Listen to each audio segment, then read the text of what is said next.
So, Michael, who wins? I don't know. I got over 20 in the first half.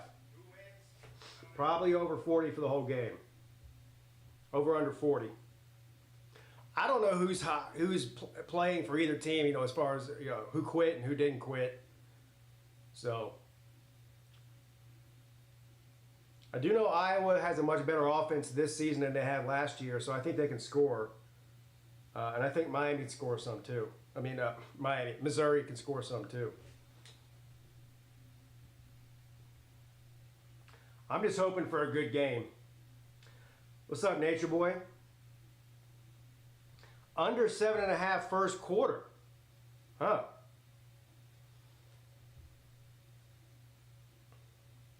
Yeah, I've never done the quarter thing. I do the halves all the time. I don't do quarters though. I just don't want to. I hope nobody gets blown out. That's all.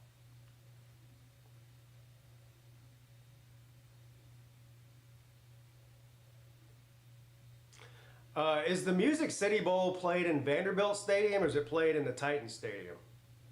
I'm for some reason I'm assuming it's played in the Titans Stadium, and I could be wrong about that.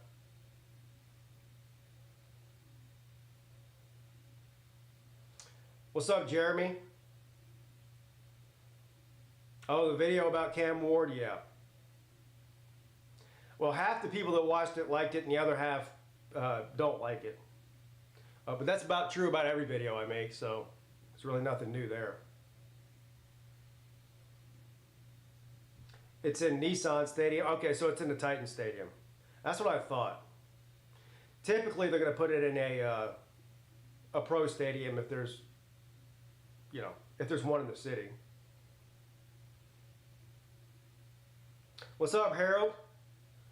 I hope it's a close game. Great day to be a Tiger. Yeah, me too. That's what I'm hoping for. They say it comes on at 2:30, but I'm assuming kickoff probably be closer to 2:40. You know how they do, about 10-minute difference between the broadcast and the kickoff. But it's the only game today. I'll be live again tomorrow night for the Notre Dame and I don't want to keep saying that. For the Penn State and Boise State game. I believe that comes on at 7:30. So if that game runs to, let's say, 11 or maybe 11:30, I'll just stay on the air while the ball drops and we'll ring in the new year together. I was going to do one of the other games on New Year's. Well, I am going to do a game on New Year's. Probably. Well, I don't know. I don't know about New Year's. I'm doing at least one game on New Year's Day. Maybe Georgia and Notre Dame at night, but I'm not sure yet. Prabula is a nice pickup via the transfer portal for Missouri. I don't know who that is. Where did he come from? Is it a quarterback? Yeah, Happy New Year to you too, buddy. I got to go out and get a bottle of champagne so we can pop a bottle tomorrow night. Ring in the new year with PigskinPeete. Yeah.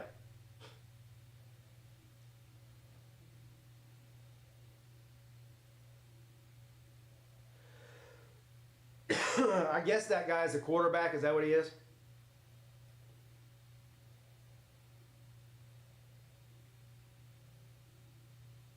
Clemson did pretty well on retaining their star players from transferring. Had a couple guys transfer that aren't really starters anyway, but they held on to the guys we were worried about losing. 4-star quarterback from Penn State, sitting behind a Lar for the past 2 seasons. Okay.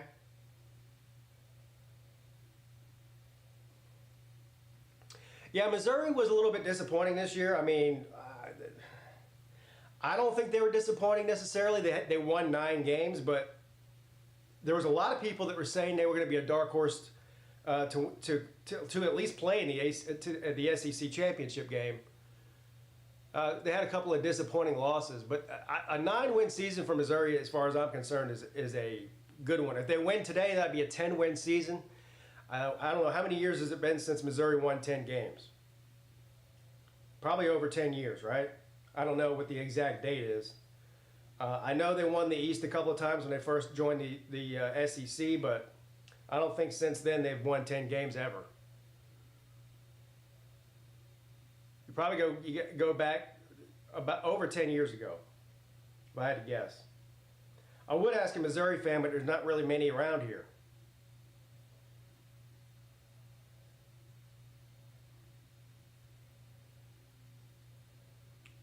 Let's see what the weather is like here. The guy in the booth has a jacket on, so I guess it's somewhat chilly out there. But there was bad weather all over the East Coast. I'm sure most of you if you were in Georgia, South Carolina, North Carolina, Virginia, Alabama, you got bad weather yesterday. But I think that's all gone now.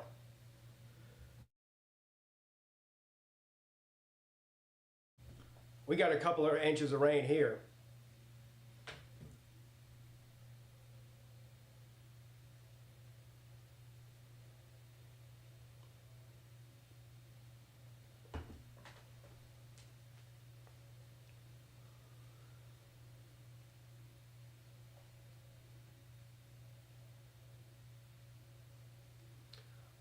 Looks like Missouri, Cook is probably playing, I think. He's a senior. So that's good. Hopefully he doesn't sit out the second half if they're up by 3 points. That would be stupid. I don't know why anybody would do that. Why would somebody do that? Why would somebody sit out the second half of a game when it's only 3 points? I don't get it. Clearly nobody would ever do that.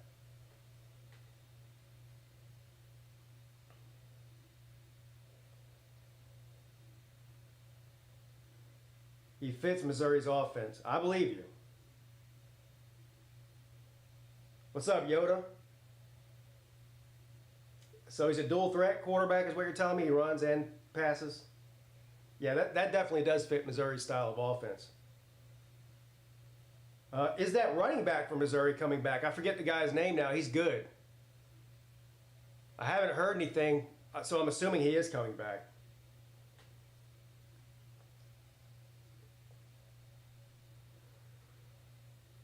I'm really looking forward to the game tomorrow night between Penn State and Boise State. Obviously I think Penn State's a better team overall, but I'm just very curious to see what they're going to try to do about Genty.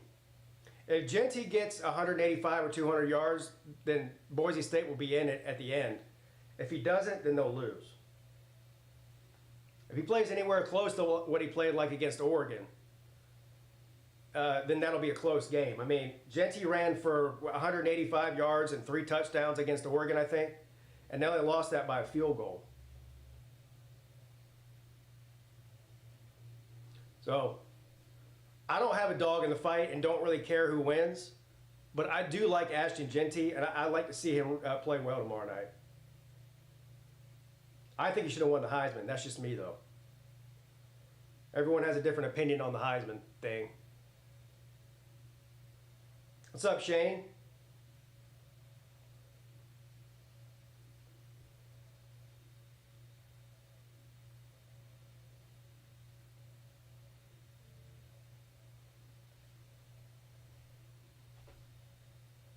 All right, looks like the game's about to start here. Probably about 3 or 4 more minutes.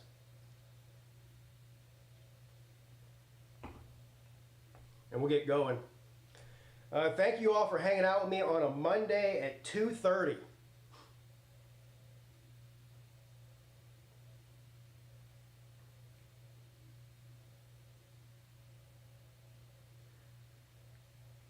Is Penn State going to be the best defense that Boise State's played all year? Probably.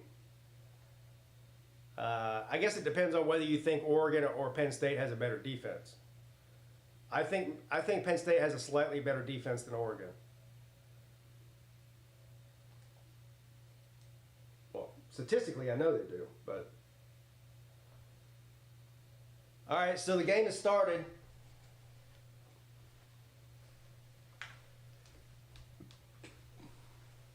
There's already been a flag, too. I missed that.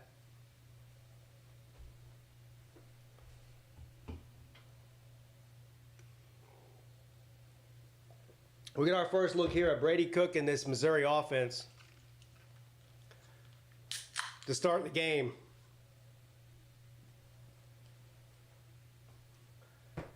All the way back at their own 10-yard line. Cook, under pressure, finds a way to get out of there, rolls to his left. He's just going to keep it, and he gets the first down. So a busted play. He found a way to get out of trouble there and turn it into 10 yards with his legs. First down, Mizzou. Good play there. Who y'all thinking makes it to the title game? You know what? That's a good question. Haven't really thought about it that far ahead yet. I think Oregon probably makes it. The second one's hard. 1st and 10. Well, let's put it this way. Brady Cook rolls out to his left, throws incomplete. I think, let's put it this way. I think the winner of Ohio State and Oregon will make it to the title game. And probably the winner of Georgia and Notre Dame will make it. So there's my 4 teams that I'll give you.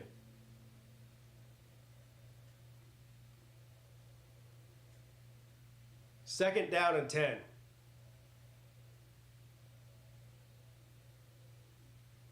And somebody jumped, no flag yet. And there's the flag, late flag, complete for about 7 yards. Let's see, this is going to be against Iowa. I think they jumped off sides before the ball was snapped. So that'll be a free play. We'll see if they...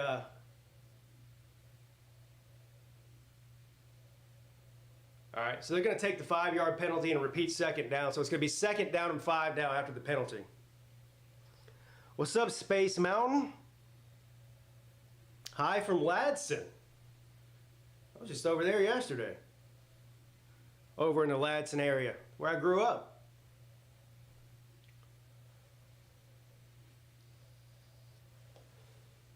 Second down and 5. From the 26, and they're going to run it this time between the tackles for a couple. So our first third down of the game here is going to be 3rd and about 2 or 3.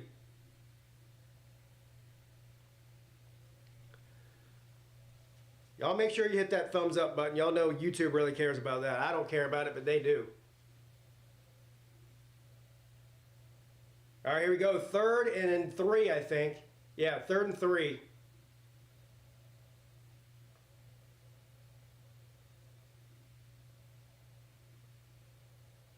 Cook, he's going to keep it, and he's not going to get it. Gets back to the line of scrimmage. Good stop there by Iowa. And that's going to bring up 4th down, and they're going to have to bring out the punt team. So they got 1 first down, then went 3 and out.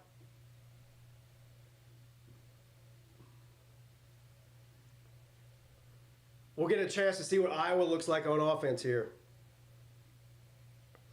Who do I got in Carolina and Illinois? I got South Carolina. As far as, I don't know what the spread is. I'll have to look at it. I've got South Carolina to win the game. Whether or not they cover the spread, I don't know. A lot of people think that game's going to be a blowout. I'm not so. Illinois is not a pushover. But, South Carolina, if they play the way they were playing at the end of the season, they should beat Illinois.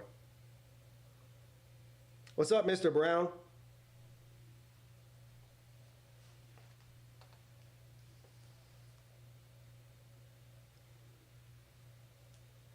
But another situation where I don't know who's quitting for either one of those teams. I'm assuming that Lenore Sellers is playing for South Carolina. So if he plays, I think they win. If he doesn't, then I don't know. All right, 1st and 10 Iowa from the 30. And they start off with a run, and he only gets about 2 yards. So far, early in this game, it's been a defensive game so far. Defensive played good on both sides. We'll see who the first to complete a pass will be here. Well, a pass over 3 yards anyway.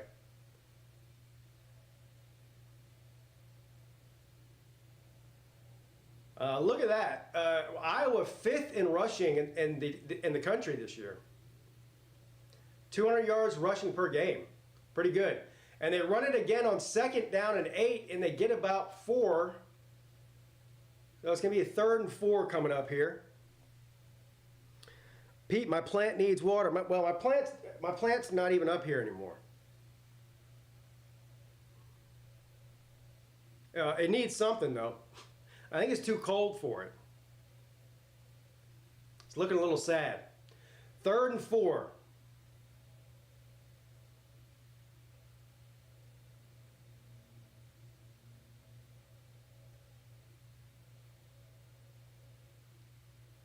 And they're going to throw it deep on 3rd down. Caught way downfield at the 31-yard line of Missouri by the tight end. What a pass by Sullivan on that one. And a great catch. He was covered.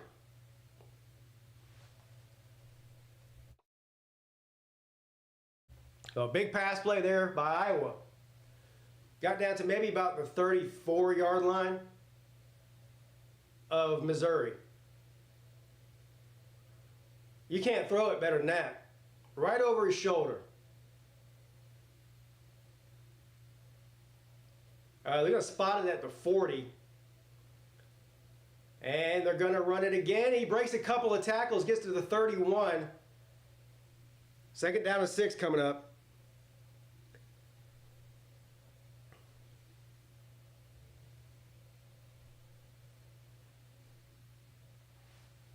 So Iowa driving right down the field here on their first possession. In field goal range already.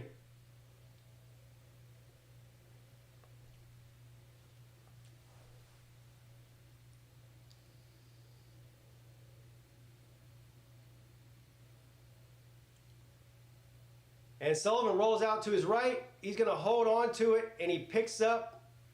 We'll see where they spot it. I think he got the first on the scramble there, and he did. 1st down, Hawkeyes. What's up, Christian? Miami's down bad. And they are down bad. I don't know. Maybe they can go in the transfer portal and get somebody who's not a quitter for next year. That'll do them some good.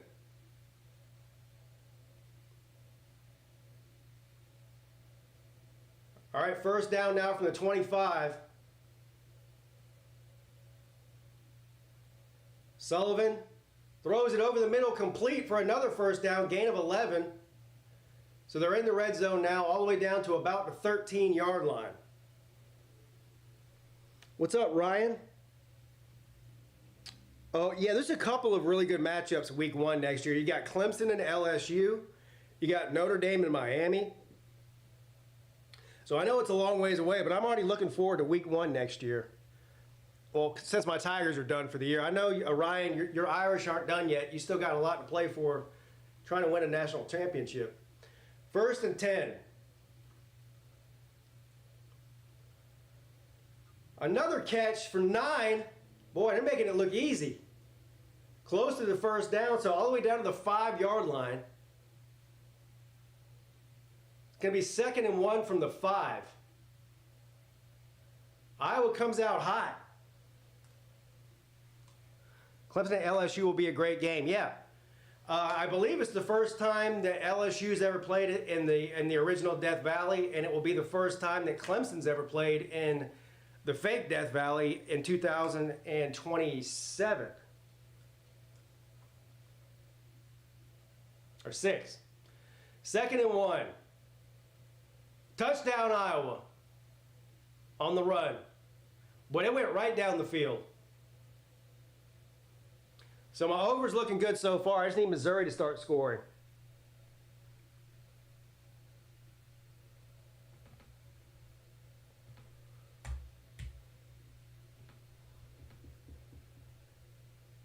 Kirk Ferentz is a legend.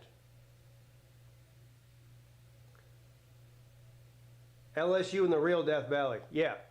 Clemson's the real Death Valley. Everybody knows that. I mean, they were the first one, so the first one was the real one.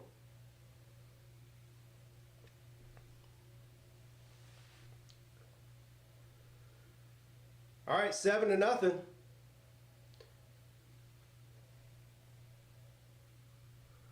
What goodies did Mrs. Peete make? Well, she made all kinds of baked goods. I don't really eat a lot of that stuff, though. She made that more for the kids. She made a bunch of, brownies and cakes and stuff like that. So, I don't know what I made some chili, what was that, 2 days ago? I made chili a couple days ago. I don't know what the plan is for tomorrow. Tomorrow we're having people over the house during the daytime. That's why I'm not streaming anything tomorrow afternoon as far as bowl games go.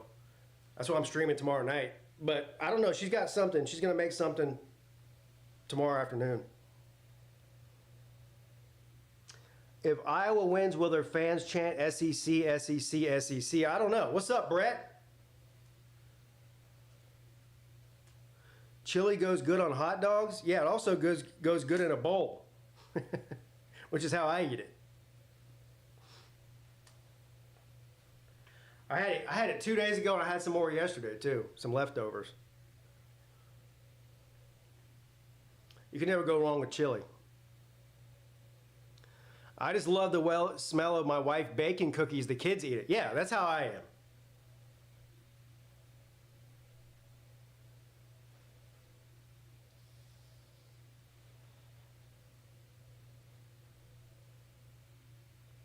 I bet you $1 I won't like your chili. Why wouldn't you like my chili? Do you just not like chili in general? That's the only way you wouldn't like my chili is if you don't like chili in general. If you like chili, you'd like it. Chili on cinnamon rolls?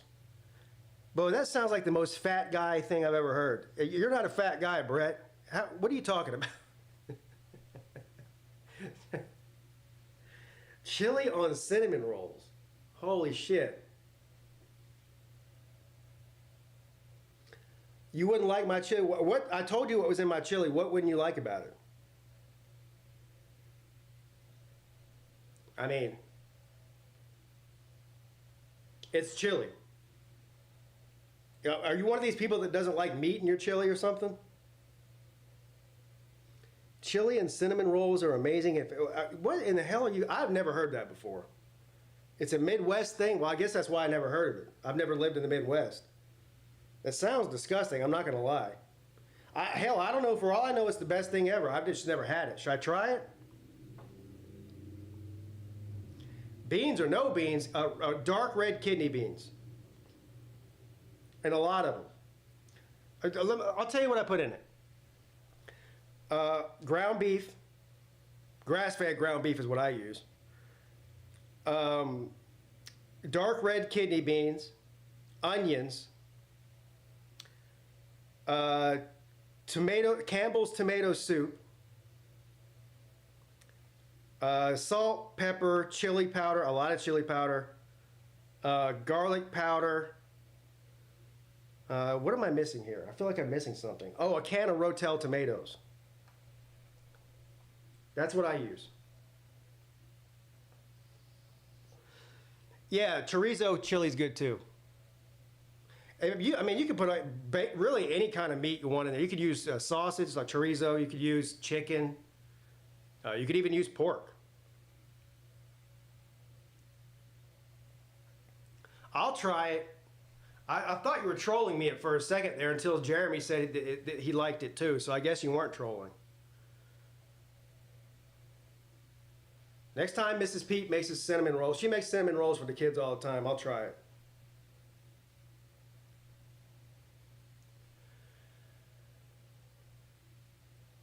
All right. Just inside of 8 minutes left here in the opening quarter.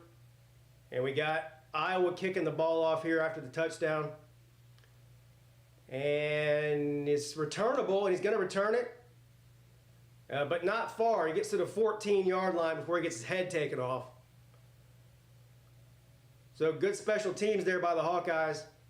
Long field to go for Missouri.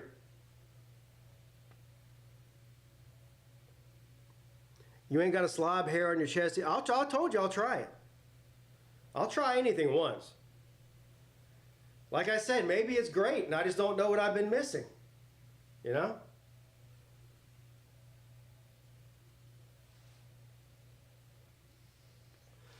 Oh, The one ingredient that I add sometimes to my chili, I did the other day, was corn, which was good. I don't always put corn in it though. All right, rolls out to his right, caught for a big gain, up to, let's see where he stepped out of bounds, somewhere between the 35 and the 40-yard line, but good play there by Missouri and Cook. 1st and 10 coming up for the Tigers.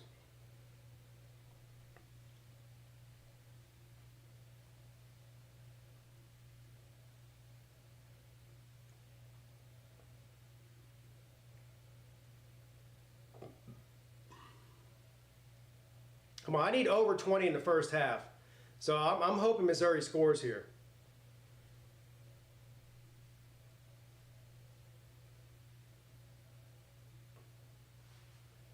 Cook in the shotgun, nobody in the backfield with him. Short pass caught for about 3 or 4. Gets out of bounds. 2nd down and 6 coming up.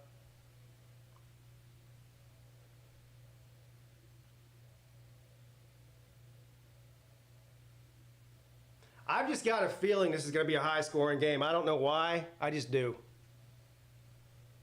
Plus, in these bowl games, they do a lot of things they wouldn't do normally in a regular season, you know, as far as going for it, taking shots downfield that they wouldn't normally take, that kind of thing.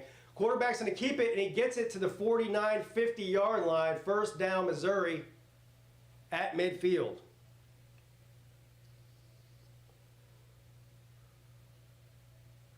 Kirk Ferentz is barely younger than Jimmy Carter. Yes, rest in peace to Jimmy Carter. Been in Iowa since the Emancipation Proclamation. Almost that long. I know you're kidding, but he's been there for 100 years or so.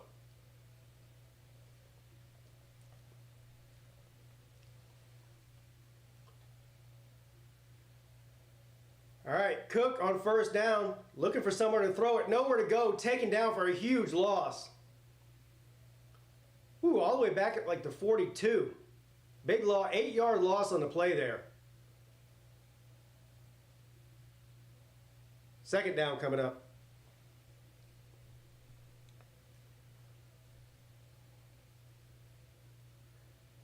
Yeah, tomorrow 3 games: Alabama, Michigan, South Carolina, Illinois, Baylor, LSU, and then the playoff game tomorrow night. So 4 games tomorrow. They should be some good ones too. I like all 3 of those games from a viewer standpoint. 2nd down and 16.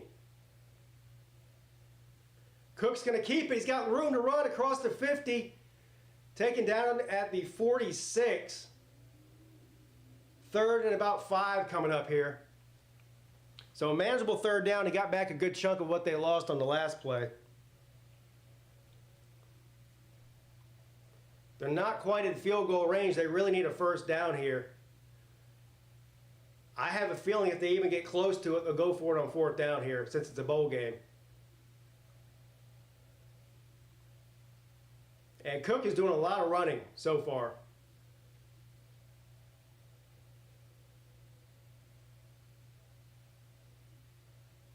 Third and 5. Cook throws it. Caught for a 1st down at the 35. Big 1st down there.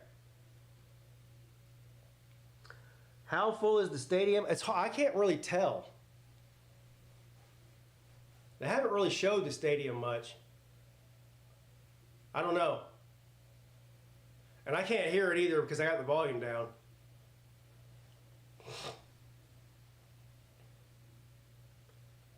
Cook throws it on 1st down to the sideline. Caught all the way down to the 14 in the red zone. 1st down, Missouri. Here we go. They're in field goal range.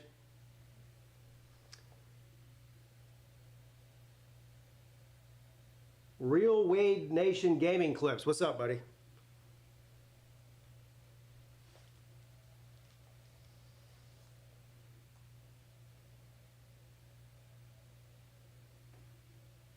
All right, so both offenses are cooking right now.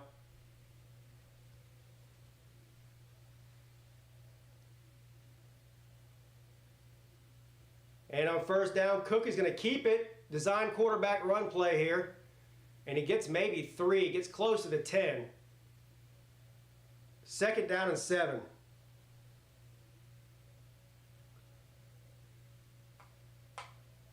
Burden just watching from the sidelines, eh?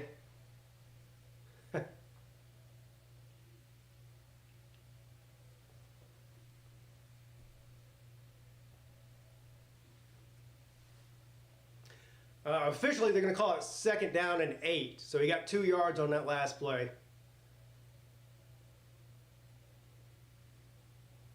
And they're going to run it with the running back this time. He finds some room and gets close. He's going to be about 2 yards short. 3rd and short coming up.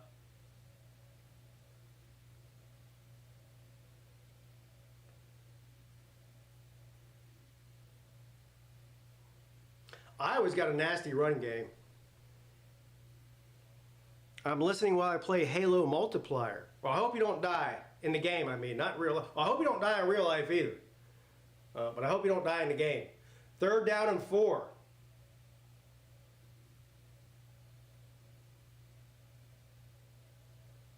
Cook throws it in the end zone, wide open, caught for a touchdown. So already 14 points in the opening quarter here. The last 2 possessions, Iowa drove right down the field, and then Missouri drives right down the field on that one.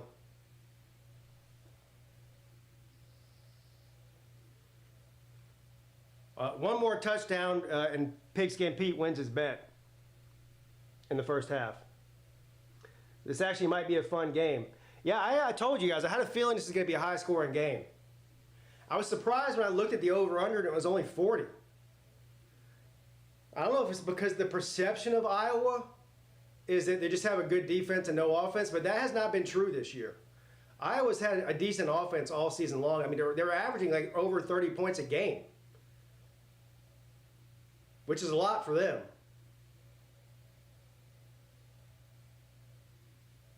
Y'all see what Cook's celebration? He acted like he was cooking something. I like that. Use your name to an advantage. Cook is cooking.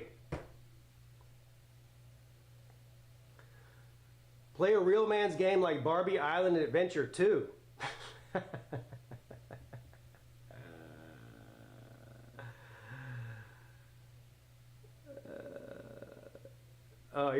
Yeah. Yeah, y'all are probably ahead of me. Well, there's a delay on YouTube anyway, so even if our TVs were synced up, you'd still be ahead of me.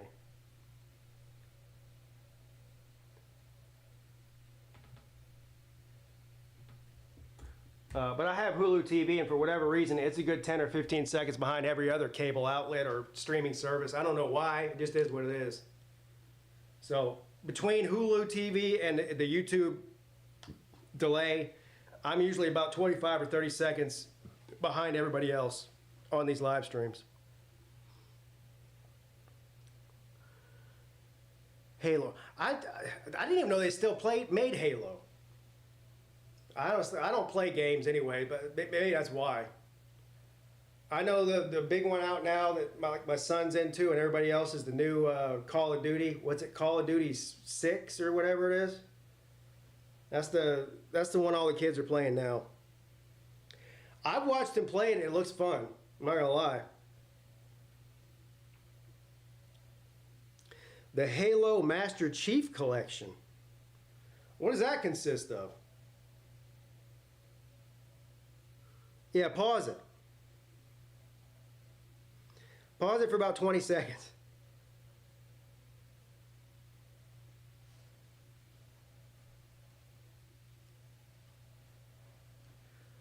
That's my oldest son plays the Call of Duty, and my youngest son, who's 9, he's still into Fortnite. So he plays Fortnite all the time with other 9-year-olds. Halo 1, 2, 3, and 4. I think the only Halo I've ever played was the first one. And hell, that was a long time ago.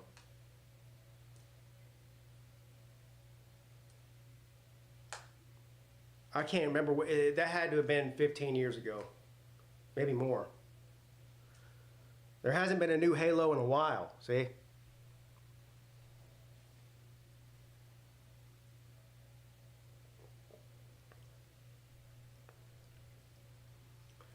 currently playing Witcher 3. Witcher 3 on what? Like a PlayStation 4?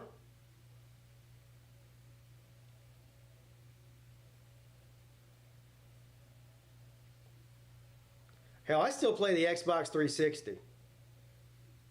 I've got there's 3 games on there that I'll never stop playing.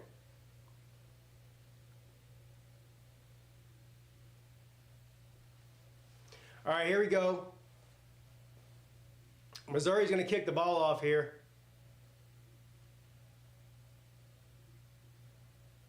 Iowa's going to return it from their own end zone. He's got room to run across the 20, across the 30, stays on his feet, across the 40, 50, 40. Hell, he's going to return a 100-yard touchdown return. Bang! How about it, Peete? Peete. 100-yard touchdown return. Let's go.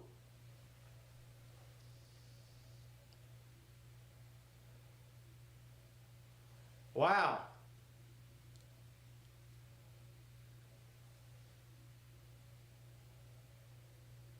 I was actually, whenever he took that ball out of the end zone, I was like, uh-oh.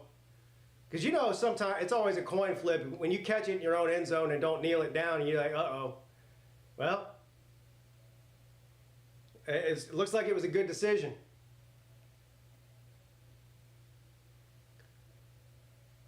So a 100-yard kick return for 7. 14-7, Hawkeyes. We'll see if Missouri can answer that. PS5, they have an upgraded digital version. Oh, okay.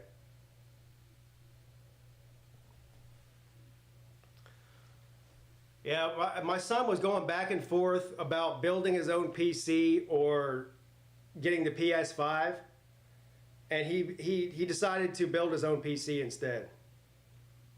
So he plays mostly online on PC and not on the PS5. I have no idea what he did. He knows about building that shit. It looks cool to me. I don't know what it is.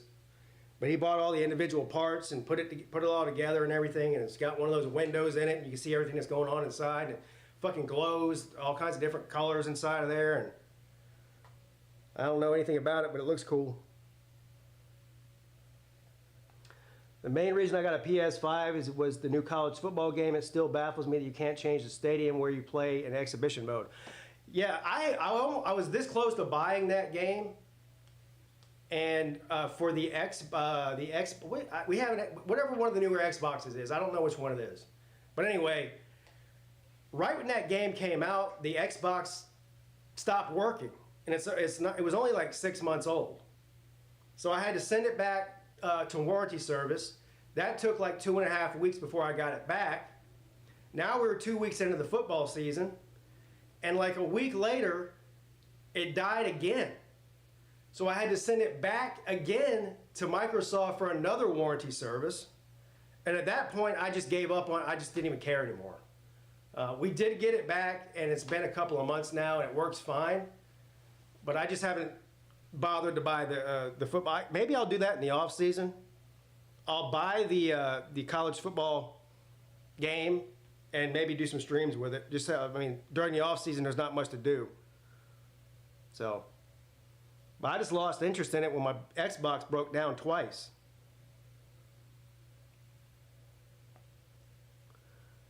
Had to send back my NES in '89. Yeah, back then it was different though.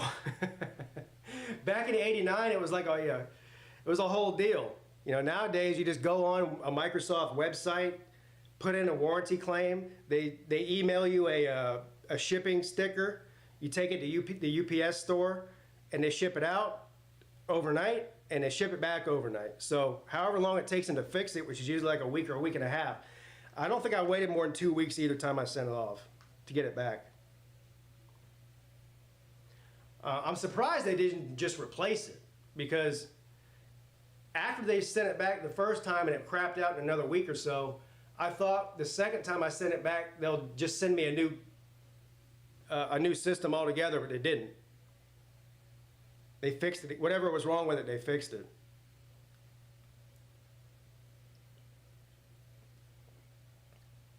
Here's downtown Nashville, Broadway Street.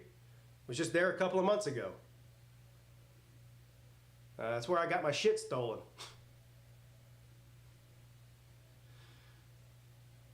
All right, so about 2 minutes left here in the opening quarter. Iowa 14, Missouri 7. Missouri's going to get the ball back here after the touchdown. And that will go out of the back of the end zone, so no return for Mizzou. Let's see if they can answer here.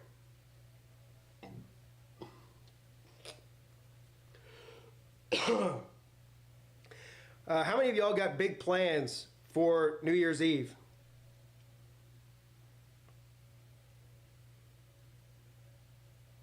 Yeah, back in '89, you probably had to fill out like a card and mail it in, you know, and they get the card and they go, okay, you know, warranty, and then they fix it and then they send it back. Yeah, definitely no email or apps or anything like that. 1st and 10, or maybe you called them, I don't know. They probably had a customer service line back then. Pass play caught on 1st down across the 35 to the 39. 14-yard gain. 1st down, Missouri.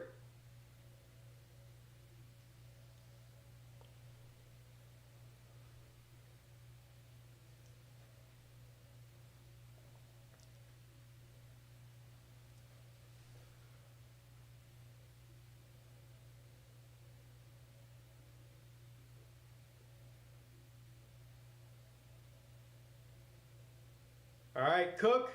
He's going to keep it. Big run. Oh, shit.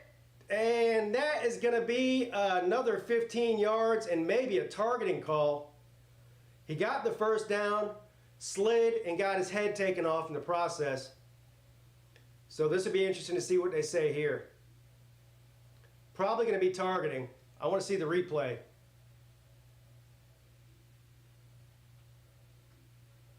That's a hard one if you're a defender.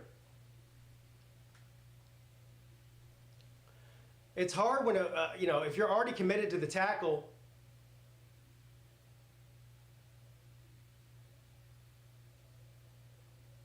And they did not call targeting, but they did call a personal foul. So he's not going to get ejected.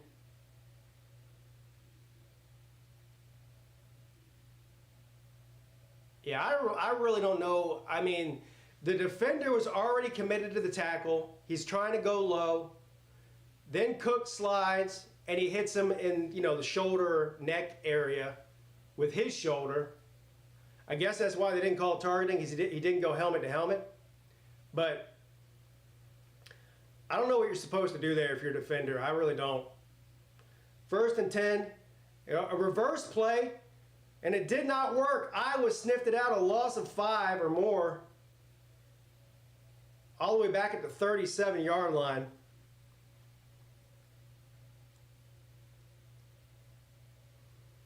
I think they stopped doing that, Ryan. They used to do that. I think they stopped doing that. The thing where you had to sit out, I don't know. I'm pretty sure they stopped doing that. I could be wrong about that too. 2nd down and 16. That might be the dumbest rule ever. Having to sit out the next game for the first half, that makes 0 sense at all. Big play on 2nd and 16 caught. Big 1st down. All the way down to the 20-yard line. Missouri's in business.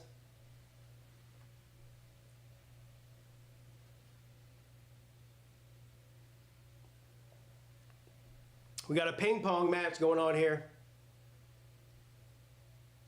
And that's going to be the end of the 1st quarter. Missouri's in business, though.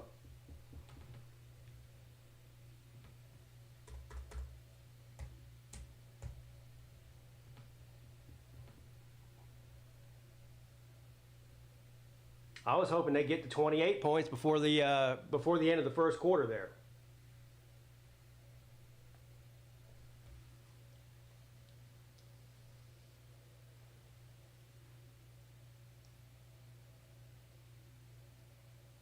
Yeah, so Penn State and Boise State comes on at 7:30. Kickoff will be 7:45. The game will end around 11:15 probably. That'd be 3.5 hours. And of course, New Year's is at 12. So that'll be the plan for tomorrow. I just got to go to the grocery store sometime between now and then and get myself a nice bottle of bubbly. When I say nice, I mean the cheapest one they have. Whatever costs about $12 is what I'll get. I never miss a good chance to pop a bottle of $12 champagne. Yeah, the Georgia kickoff is until almost 9. Well, probably at 9 because the broadcast doesn't start till 8:45.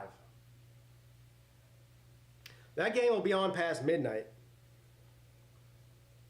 What's up, Jack? Yeah, I don't understand why they're doing that so late.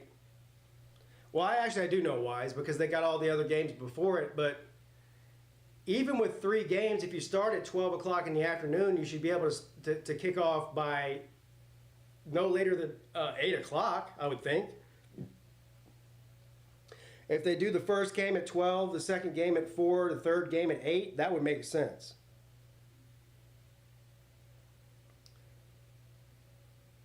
You still sit target first half, you sit the rest of the game. Second half is still the first half of the next game.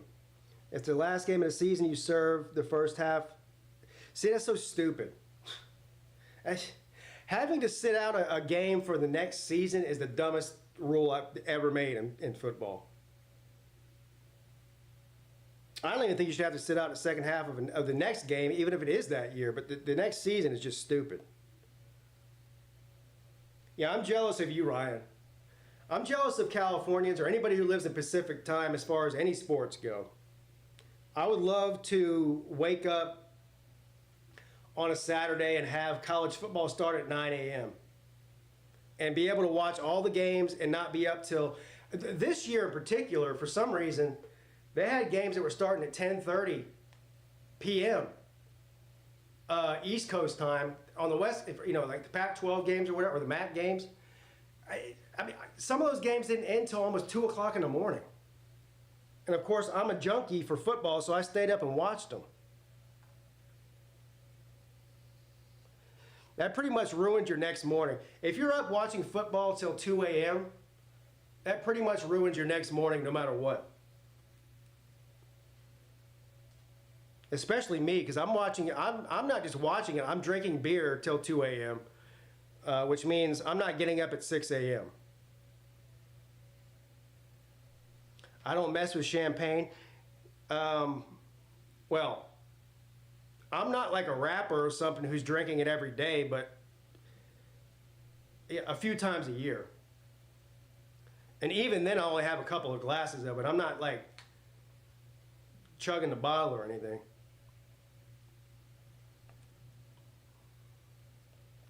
Yeah.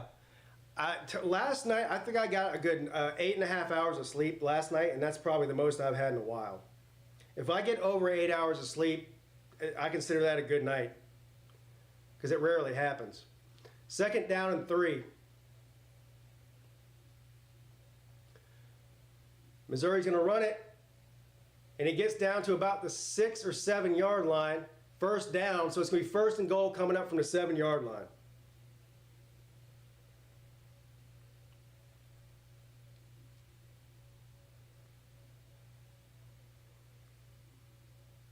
They could have split the game. Yeah, that's the other thing they could have done. Yeah.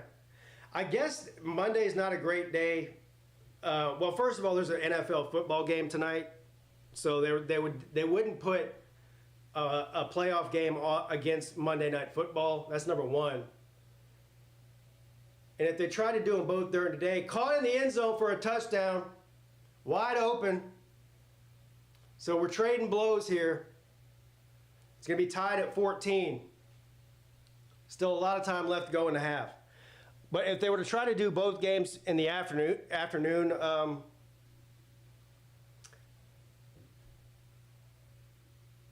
tomorrow, but they've got the other bowl games to compete with. The question would be, why didn't they do one of them today? They could have done one today, but it's a Monday.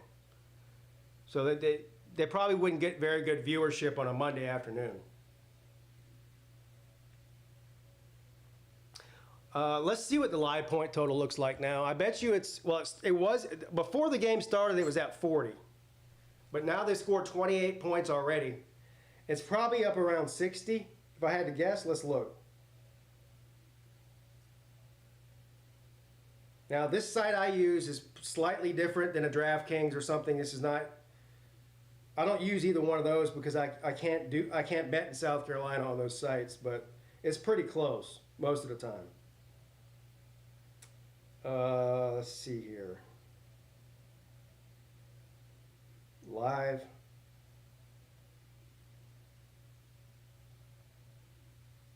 I said 60, it's 59. You can live bet it right now at 59. I got it at 40. Monday Night Football is a joke. 49ers versus Lions. No one's going to watch. Both teams pull all the starters. Yeah, that's the problem with this time of year. I don't know about the 49ers, but yeah, the Lions already have it locked up, number 1 seed. They have zero reason to play their starters. So I won't even watch that game.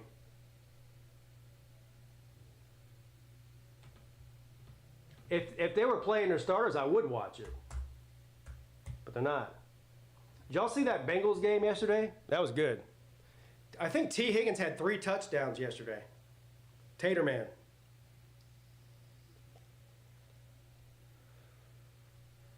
And the Bengals needed to win that game to stay alive in the playoff hunt. And they did.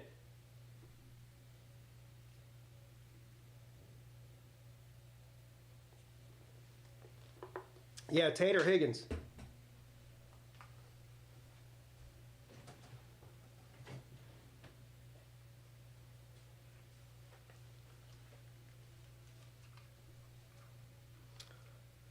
Watch the Falcons do Falcons things as usual.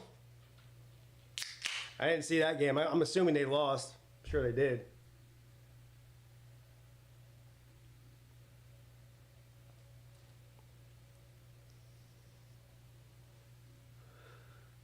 I'm a Niners fan and I'm not watching. What's the point?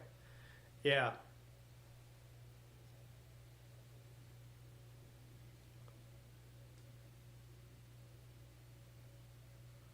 I did win my fantasy football league. Speaking of fantasy football leagues, you guys know how these people do this thing. Whoever comes in last place has to do something stupid like get an ugly tattoo, or there's all kinds of different crazy things they do.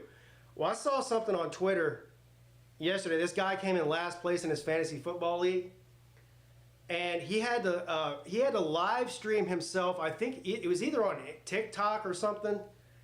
He had to sit in a bar wherever he lived. I don't know where he lived.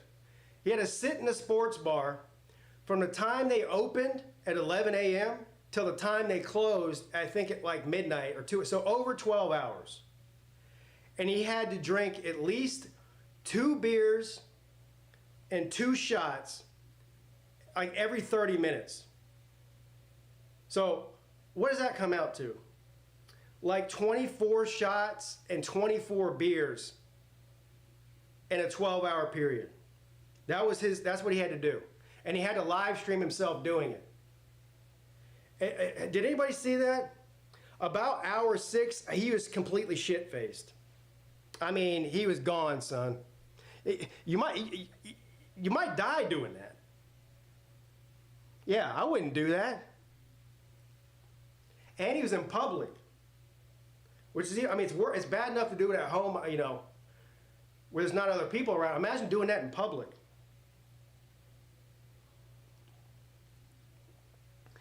Yeah, that's really a dumb thing to do. I'd rather get a tattoo of a fucking Barbie on my ass or something, some stupid shit like that. I wouldn't do that either, but I'd rather that than do what he did.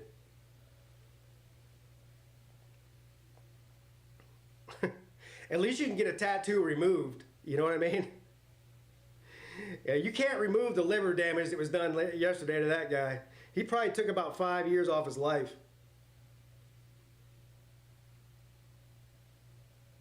Dumb as hell.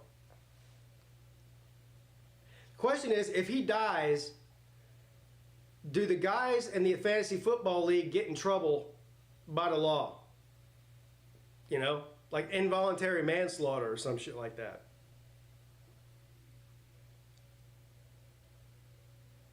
it hurts getting a tattoo removed. Yeah, it also hurts dying of fucking liver failure. 1st and 10, and they're going to run it for 6 yards. So both these offenses are just doing pretty much anything they want here.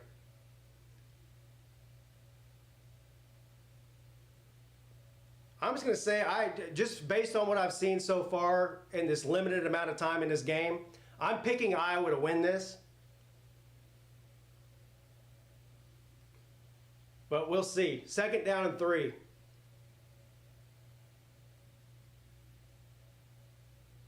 And it's caught for another 1st down.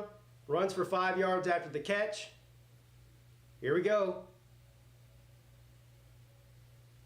When are we going to see a turnover? Whoever gets the 1st or 2nd turnover might win this thing. That'll be the difference. Yeah, Baylor, man, I had the over 40. I got it. Did I get 40 or 40? I think I had it at 40. Yeah, I did. And on 1st and 10, they're going to run it again for another 4 yards. If you can run it for 4 or 5 yards on 1st down every time, that makes life a lot easier with the playbook. Now, 2nd down and 6 or 2nd down and 7, you can do pretty much anything you want.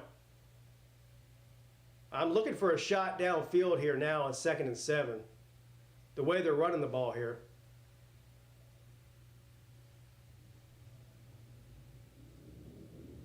No, they run it.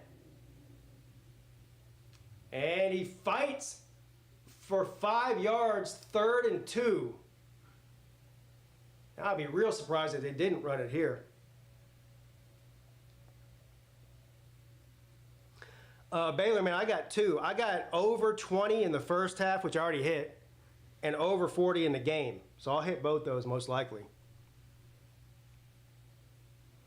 I'm an idiot. I took under 40 points. Well, you're not an idiot. I mean,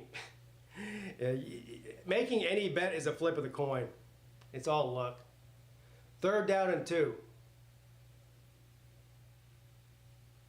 Incomplete. So now what are they going to do? It's a 4th down. I think they're probably going to go for it here. Based on the field position. Yeah, it looks like they're going to go for it.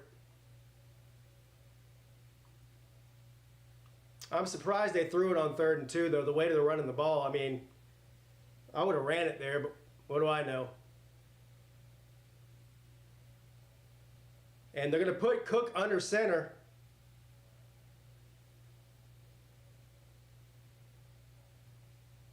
And they're going to try to draw him off sides. It's not working. And so they call a timeout. They're trying to draw him off sides. It didn't work. So now what do you do? You're on the 40-yard line. What is that, a 56-yard field goal or something?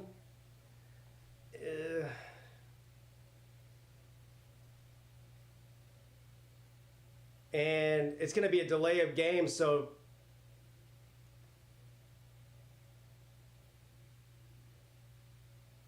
I guess they're going to punt it now. Now they can't. They took a delay of game. They can't even try the amazingly long field goal. So I don't know why they just didn't go for it. It's 4th and 2 on the 40-yard line. You should have just went for it.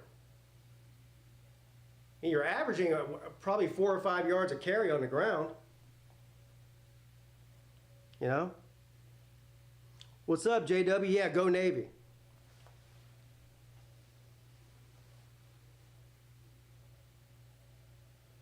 All right, fair catch called for at the 10. So that's our first punt of the game. Tied up at 14. We'll see if Missouri can take the lead here.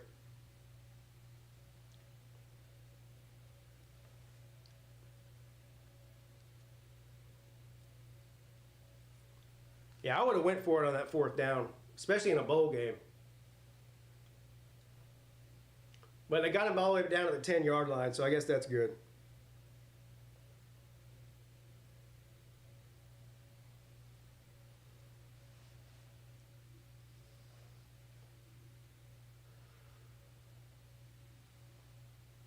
What's up, Matt? When Brent Venables gets fired after next season, do y'all want him back at Clemson? Well, there probably won't be room for him back at Clemson. My estimation is that they're going to fire Wes Goodwin here very soon. I think what Dabo will do is get his new defensive coordinator locked up before he fires him. And that's going to take a few days. A lot of people thought he was going to be fired today. That was the rumors that were going around all the Clemson, websites and everything, is that Dabo was going to announce that Wes Goodwin was gone today. Now, unless it's happening right now and I don't know it because I'm on here, I think it'll be a few more days.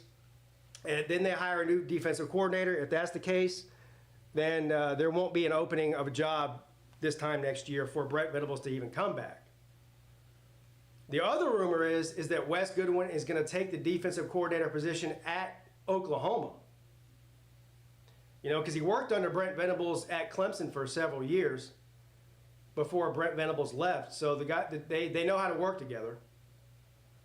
I don't know if there's any truth to that or not, but that's the rumor.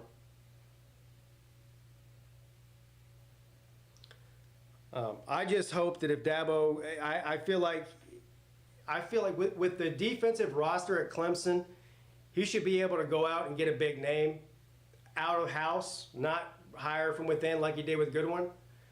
That'd be the only thing that would make me upset is if he hired somebody from within. A lot of people like Mike Reed, the defensive backs coach for Clemson. He's been there a while. He's a great positions coach and everything. But again, no experience as a coordinator. I don't want to see that. I think they can go get a big name from somewhere. You think he'd just promote Rumpf?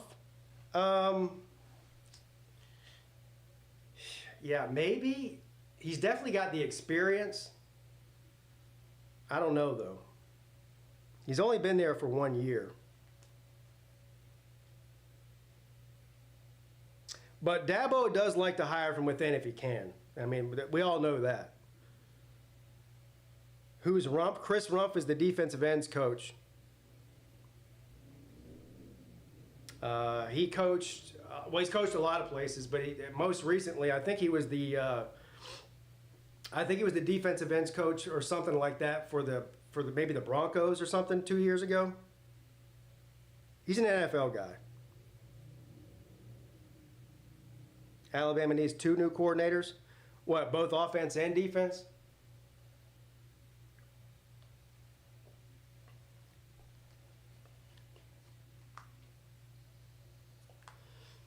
The only thing I know for sure is I'm done with Wes Goodwin. I've been done with Wes Goodwin since about week 6 of this year. It took a lot of Clemson fans to come around between whenever I wanted them gone and when they wanted them gone. But I saw the writing on the wall a long time ago with him. All right, here we go. Let's see what Missouri can do here after the stop. 2nd down and 8 from the 12. Still almost 10 minutes left in the second quarter here. Lots of time. Cook throws it over the middle, complete, wide open again across the 20-yard line, 1st down, Missouri. 13-yard gain.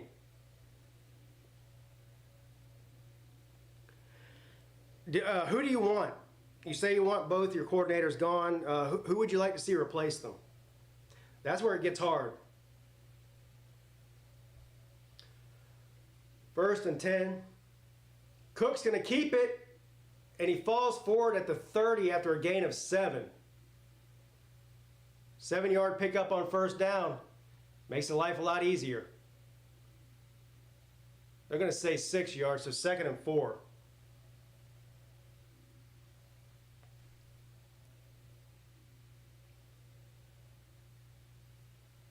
If I could pick a defensive coordinator, I would like Will Muschamp at Clemson. I don't think that's going to happen, though. I don't think he wants to be a coordinator, and I don't know if he wants to work for Dabo, honestly. 2nd and 4, and they run it for 3.5, so it's going to be just short. It's going to be 3rd and about a half a yard here.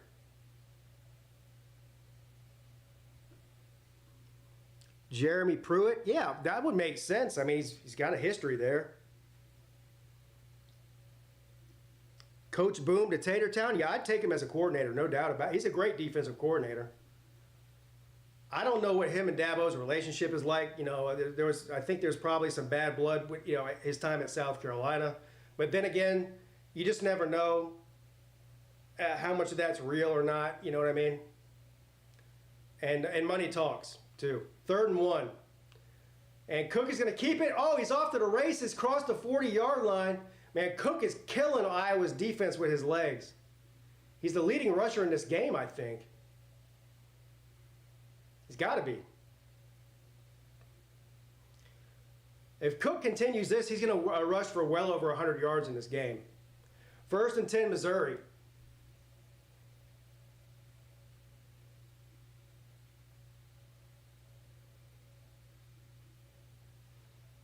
And they're going to keep it on the ground. Finally, a loss of a yard. Good defense there by the Hawkeyes. 2nd down and 11 coming up.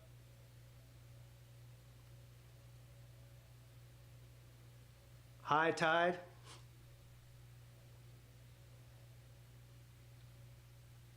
Low tide. How about low tide?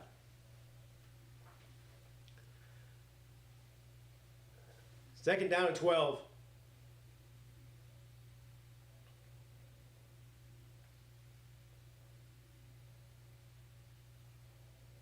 From the 40.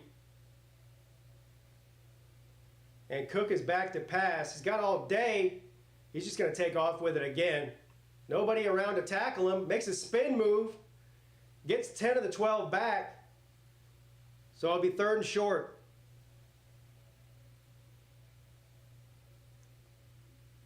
I'll keep my dogs over a Bama team that's falling apart. Pruitt's also quite fluent in McDonald's bag. Yeah, but the good thing is you don't need McDonald's bags anymore. It's legal to pay people. So you can put it in a clear plastic bag now. Hell, you can do it to a wire transfer if you want. 3rd down and 2.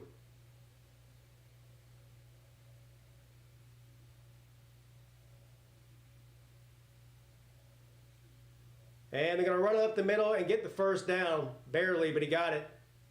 Got it by about a half a yard. 1st down, Missouri in Iowa territory now.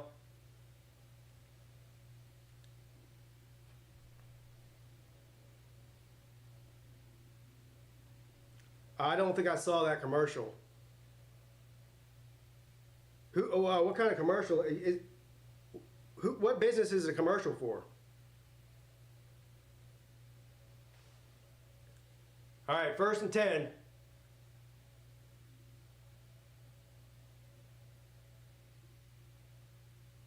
Cook back to pass, throws it to the right sideline, and he's wide open, just overthrew him. That would have been about a 20-yard gain there. And he knows that he just missed it. You can tell by the look on his face. That's 100% on number 12. Just a bad pass. Good route ran, got himself open. He had about 7 yards. He could have got after the catch if he would have caught it. No. Cook missed one there. 2nd down and 10, 5 minutes left in the half. What's up, Hamp Redmond? What's up, dog behind enemy lines? Game's exciting so far, tied at 14. Another drop pass. So you got a bad pass by Cook and then a drop pass by Wees Jr. So a couple of busted plays on this drive for Missouri. That's going to bring up 3rd down inside of 5 minutes left in the first half. And Cook was cooking up until about 5 minutes ago. Now he's starting to cool off.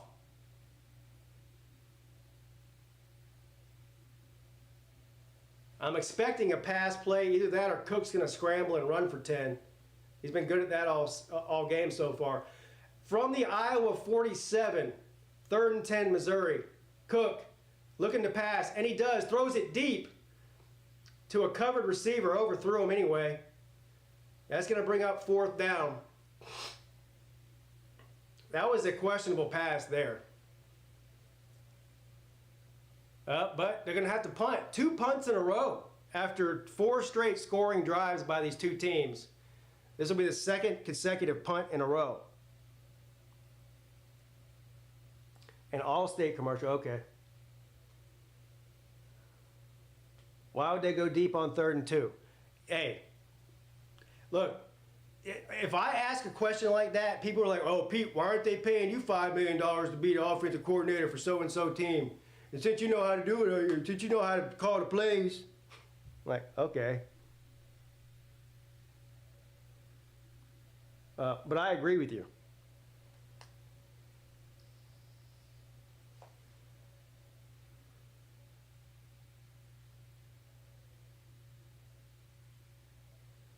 Sometimes play calling is just common sense, but I feel like if you're averaging 4 and 5 yards per carry in that game, and you only need 1 or 2 yards, I'd say to run the ball. I mean, if you don't get it, you don't get it.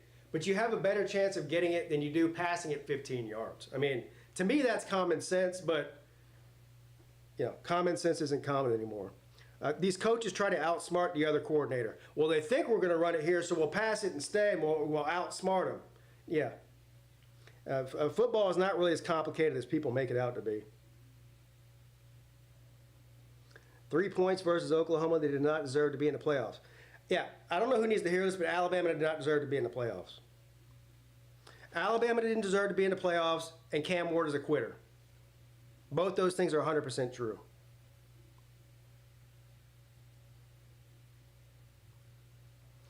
George Biggers.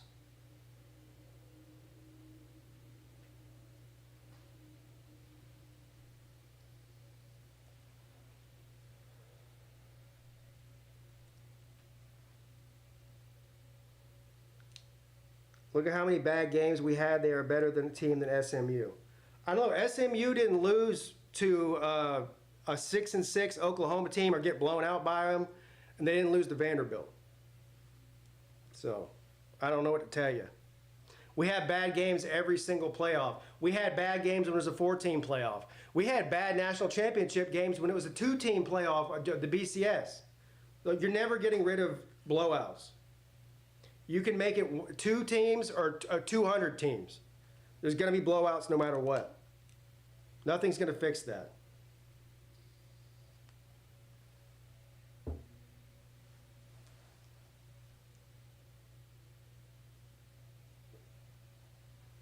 SMU played a lot of 6-6 teams and they blew them out. They didn't get blown out 30-3 by them. Who decides who's the better team? Kirk Herbstreit or you? Yeah, this whole thing about winning doesn't matter is fucking insane. Don't get blown out by Oklahoma and lose to Vanderbilt, and you'd have been in. Or Alabama would have been in. Who decides who the best teams are? That's what I'm asking you. The committee?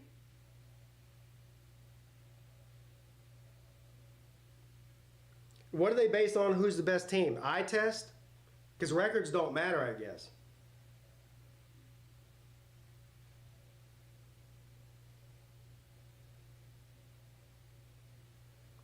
I mean, all they had to do, if they wouldn't have got blown out by Oklahoma, they would have been in the playoffs. They screwed themselves. That's just all there is to it.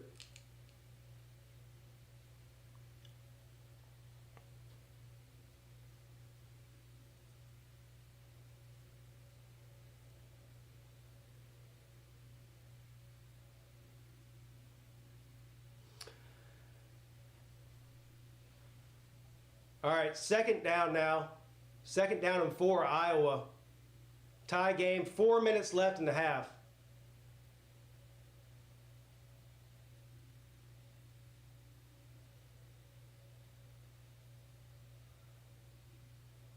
Quarterback's going to keep it. He runs about 15 yards, but only gets 3. A lot of running sideways. And he did get out of bounds to stop the clock there. Indiana would have beat Oklahoma and Vandy. Yeah, probably. SMU probably would have too.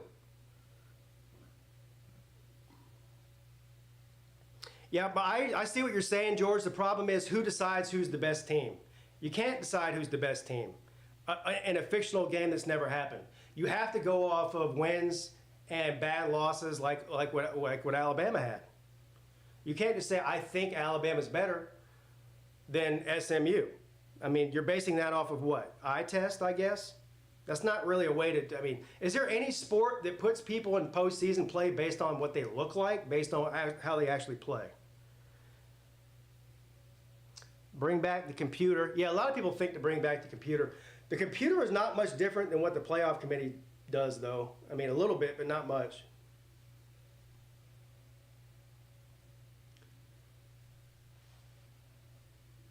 First and 10, short pass, and he goes nowhere. Got back to the line of scrimmage.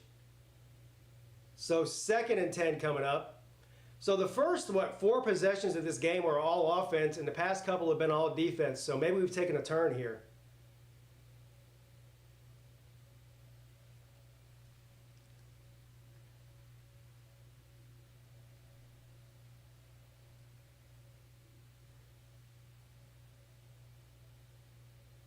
Look at that. Time of possession for Missouri is double Iowa's, and the game is tied. Second down and 10, and the quarterback's going to run to the sideline and get maybe 3 or 4 yards there. Third down coming up. So this is a huge play here for Missouri. If they can stop them here, they'll get the ball back with about a little over 2 minutes left. And they just took a timeout. I was about to say they had 3 timeouts, but they'll have 2 timeouts. So this is a big down for Missouri here. At least it's an algorithm and everyone knows the parameters. I'm not totally against that idea of, having the computers pick it. My only problem with any computer algorithm is, you learn this in 9th grade computer technology classes. The information that comes out of the computer is only as good as the information you put in it. So let's say you put in the computer the fact that X or Y team is the 4th best team or 5th best team in the country, and they lose to the 30th. But in week 2, we're assuming that team's one of the 5 best teams in the country, so they get credit for that. But they really might not be. A great example of that is Florida State this year. Florida State was picked in Vegas to win the ACC. Not only did they not win the ACC, they were the first or second worst team in all of Power 4. So that would have fucked the algorithm up right there. Third down and 6. Caught! Oh man, all you had to do was not let him get a first down. They got it. So big first down there by Iowa. Now they got the clock on their side. I'm actually ahead of you? That's shocking. Usually I'm behind.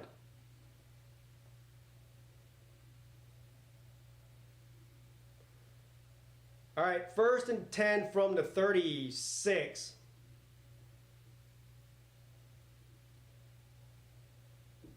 Iowa throws it incomplete. That'll stop the clock again. Second down and 10 inside of 2 minutes now.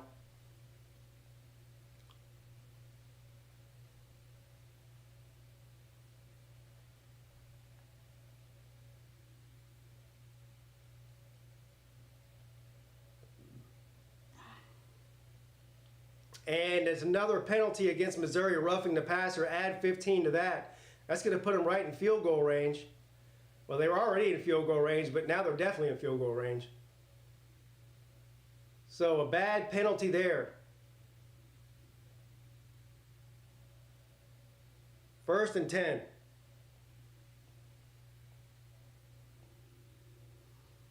If he pauses, pause the stream. Yeah, that's a good idea. I was about to say, don't pause the TV, pause the stream for about 10 seconds and we'll be right synced up. See, Nature Boy's a genius.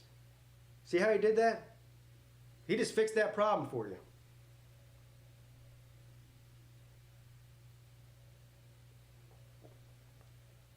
And that's going to be the 2-minute timeout, I think is what they call it. I still call it the 2-minute warning. I wonder who's going to quit at halftime. My guess is nobody in this game is going to quit at halftime because only Cam Ward and Miami quit at halftime. So I think both these quarterbacks actually care about winning. My favorite argument to that was like, well, Pete, well, he's set to make X million dollars in a couple months in the NFL draft. I'm like, yeah, well, what about Travis Hunter and Shedeur Sanders? Were they set to make millions of dollars in a couple months? They didn't quit on their team at halftime. And if you're worried about getting hurt, then just don't play in the game at all.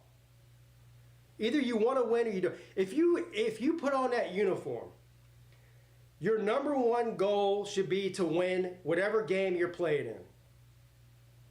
I can't imagine standing on the sideline of a 3-point football game where I'm the best player in the game and watching my team lose.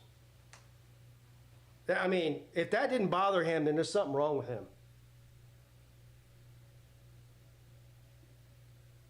And if I'm a Clemson guy, obviously. If that happened to Clemson, I would be furious about it.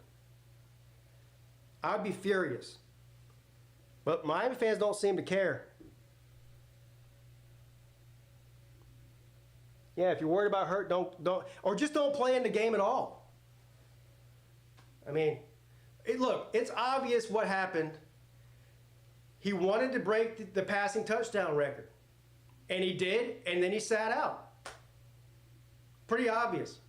That's all he cared. He didn't care about winning. He cared about breaking a personal record.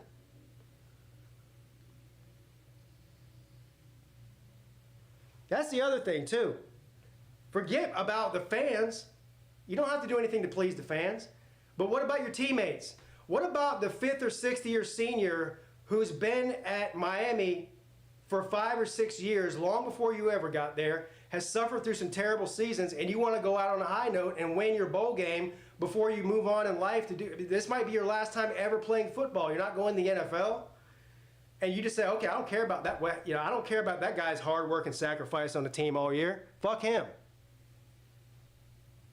It's just selfish.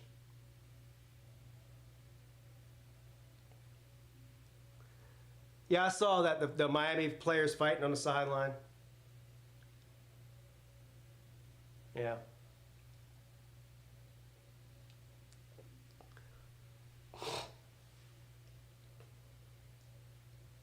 Yeah, people are mad at me for my stance on that whole thing. I don't really give a shit. I mean, opinions are like assholes. We all got them.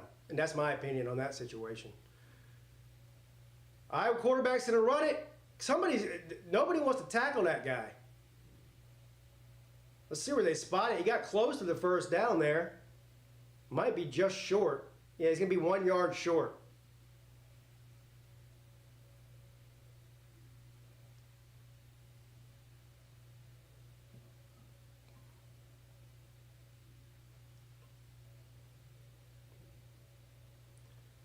Or 2 yards short officially. 2nd down and 2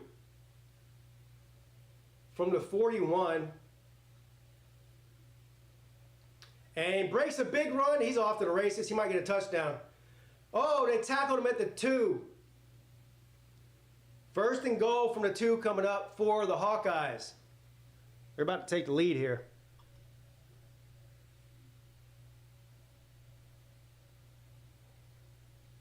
Now, Iowa run game's no joke.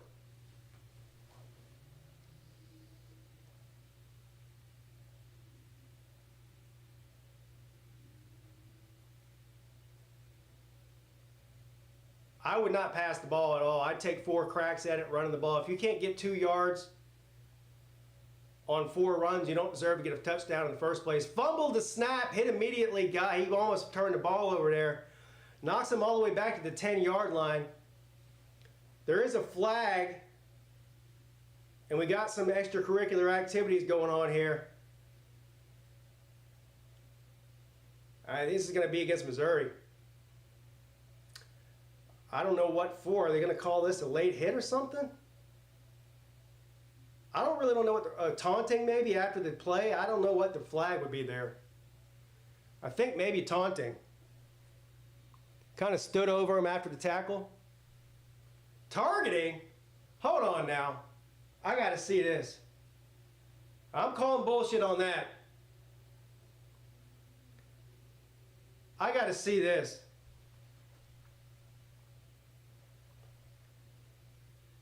Ball's on the ground. He goes down to get the ball. puts his head down, hits him in the shoulder. See, this is where the targeting rule is weird. Well, the whole thing is weird, but on a play like this, he does use the crown of his helmet. He does not hit him in the head, though. But in the rule, I guess it says head or neck area. Does the shoulder include the neck area? Because that's where he hit him, in the shoulder. Now, you can interpret that however you want. I guess you could consider anything from here up the head or neck area. I mean, this is the area, but you know what? I don't know. Now you're 2 plays behind. You paused the wrong thing, George. You're supposed to pause the stream, not the game. You see what I'm saying? You're supposed to slow the stream down, not the game. You did. I think you paused the wrong thing there, buddy.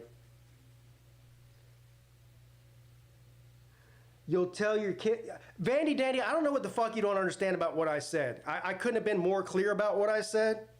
If he was worried about risking millions of dollars for the Cheez-It Bowl, then don't play in the fucking Cheez-It Bowl. If he was that worried about getting hurt, then why'd he play in the fucking game? He played because he wanted to break the record. That's it. I don't know how you don't see that. I mean, a fucking retarded person could figure that out. But maybe you are retarded. I don't know.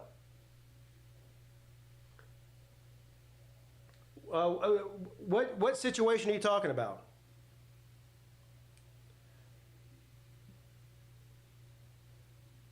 You said the Cheez-It Bowl.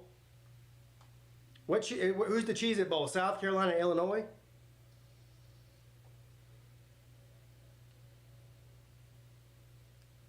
I'm talking about the general hate for opt-outs. Yeah, I don't understand opting out.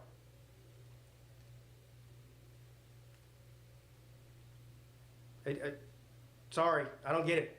If there's a game on the schedule, play the fucking game. Especially since these guys are getting paid now.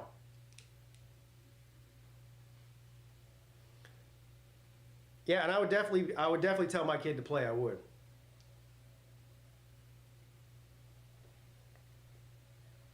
There's no such thing as opting out. It's called quitting. We've fabricated this new word that sounds cool, opting out. All right, Vandy Dandy, I want you to go to work tomorrow and tell your boss I'm opting out of working today. See what happens. Well, I think you got a touchdown. I'm going to say short. If you opt out of work, that means you quit.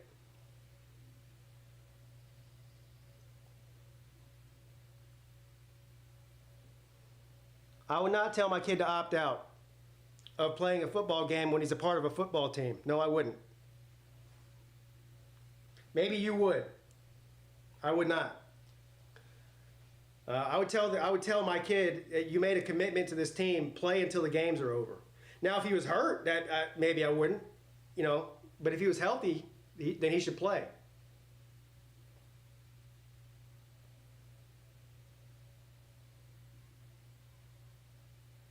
And to call these games meaningless, it's not meaningless. It's making everybody a lot of money. So if it were meaningless, they just wouldn't have bowl games at all. But they do, because they mean something.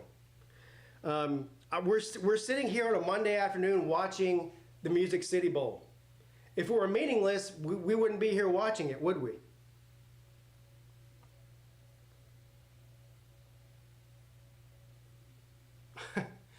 I'm glad you got it, George. Yeah, I'm going to opt out of paying taxes.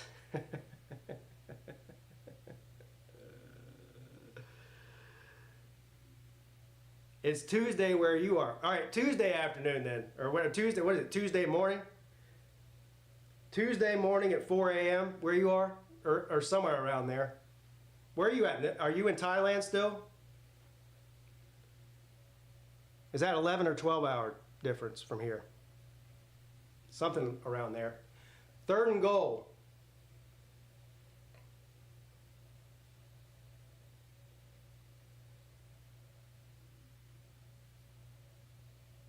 And they run it. I think he got it. He did. And that's going to be a touchdown Iowa with 49 seconds left in the half. And it's going to make it 21-14 unless they decide to do something stupid like go for two for no reason, which sometimes they do that.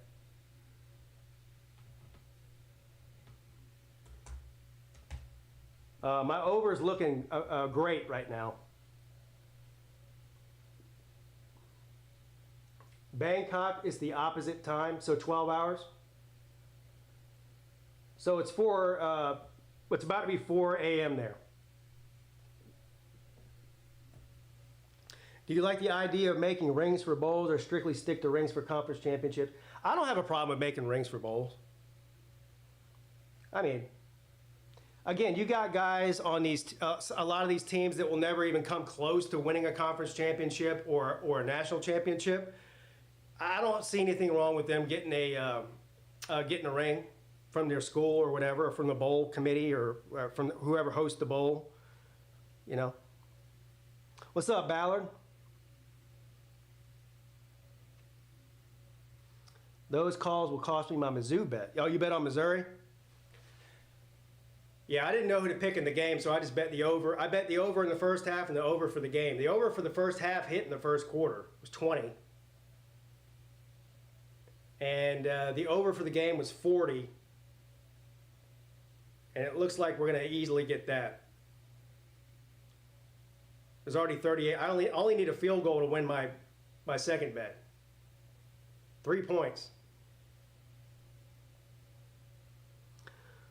Riz Chat says, Pete, it's next man up. That's right. Yeah, if somebody gets hurt, it's next man up. Not if somebody quits. Look, Cam Ward and whoever else quits on their team should not care about what I say. I'm sure they don't care about what I say. But don't get mad at me when I call a spade and call you a quitter, because that's what you are. I mean, he's a quitter. He's about to be a very rich quitter, so good for him.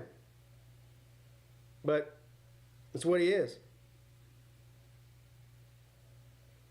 My brother bet under 40, then live bet under 54.5. Oh, he's about to shit. He's about to lose twice. He's about to lose twice. Unfortunately, he's chasing the dragon.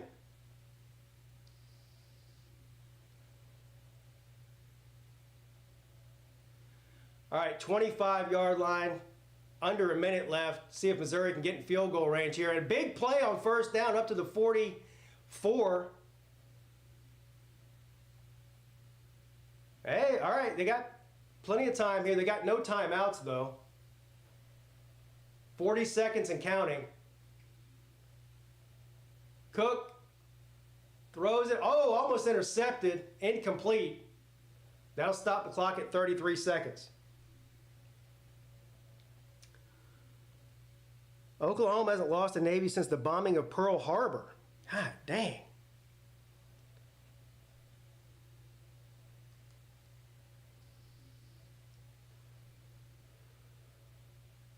Speaking of quitting, Oklahoma only dressed like 56 players in that game, and half of them were freshmen. Between the people that transferred out and the people who quit, that was a shell of a football team. Second down and 10, throws it to the sideline, incomplete. Third down and 10, 29 seconds left.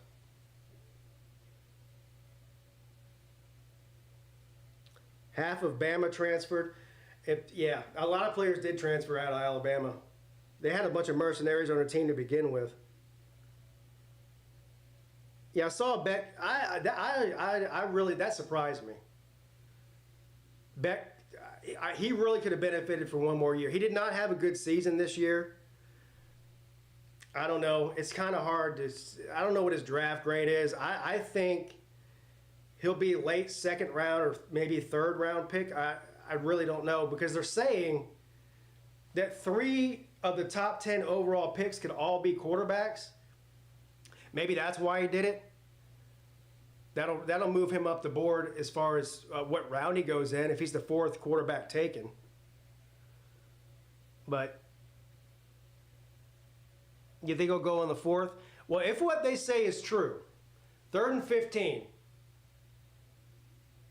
incomplete, and the receiver just got rocked, and there's going to be a flag. This is going to be a personal foul against Iowa. Free first down.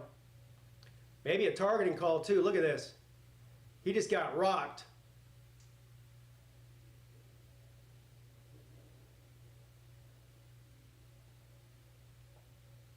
I didn't see what the call was, but it's against Iowa. So it's going to be a first down.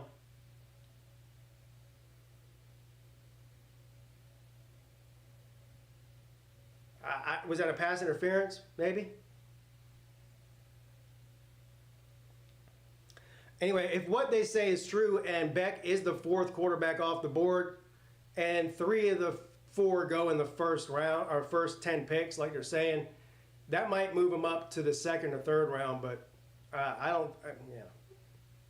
he's not going in the first round.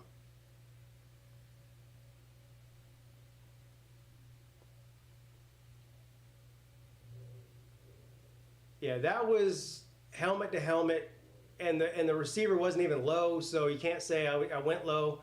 That probably is targeting. They're probably going to confirm this here.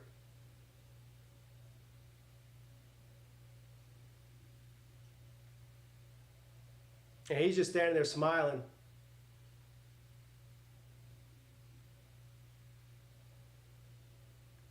And Kirk Ferentz is pissed.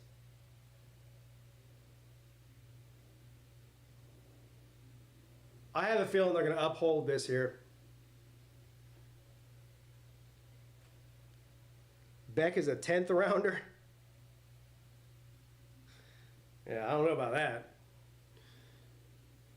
You're being a little bit too harsh on my man there. So I guess that means Gunnar Stockton's all go for the starting position next year. I don't know who else you guys got. Who you're bringing in from the, from recruiting or, I don't know. I guess it's going to be Stockton. And they overturned it. I'm surprised at that. Call reversed. No targeting.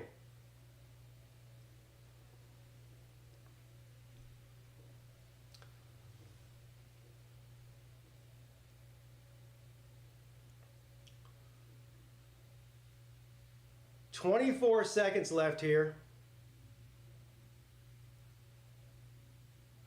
And Missouri's going to have to punt.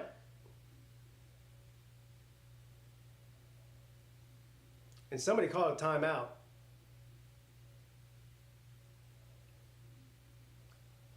Must have been Iowa. Missouri's out of timeouts.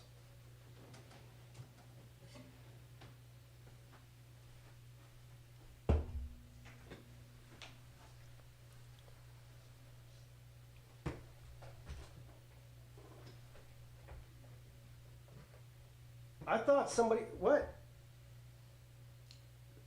I thought that Paul Gilsey guy went somewhere else.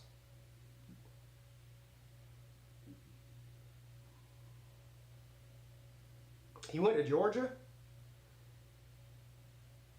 I thought he went to Missouri. I'm confused now, which isn't hard to do.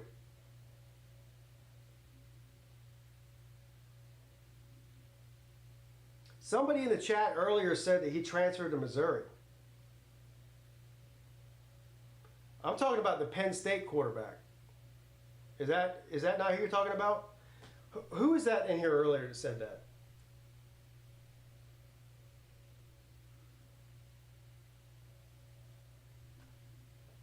Maybe they didn't know what they were talking about. I don't know.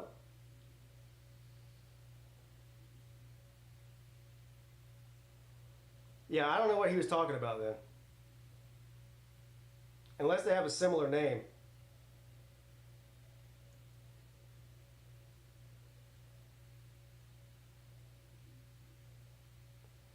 All right, here we go. There's 14 seconds left. They might just take a knee here. No, they're going to run a play. And it almost worked. You got to the 30. And that is going to be most likely the last play of the half. He got the first down, but they let the clock expire. So we end the first half 21-14, Iowa on top. Been a pretty exciting game so far.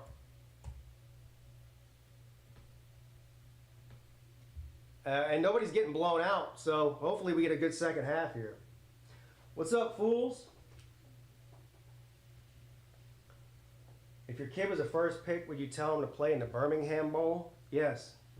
Is he still on the team or no?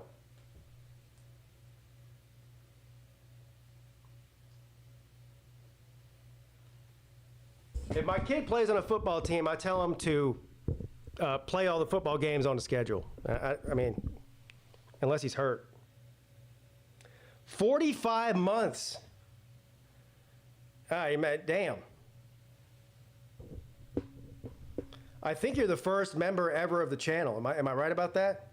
You and Nature Boy might be the first two.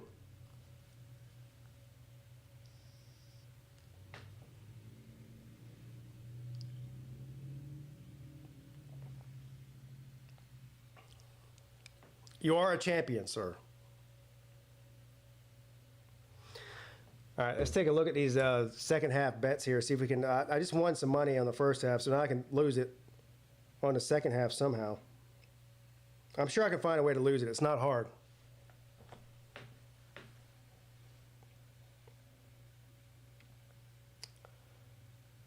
They haven't put the second half lineup yet.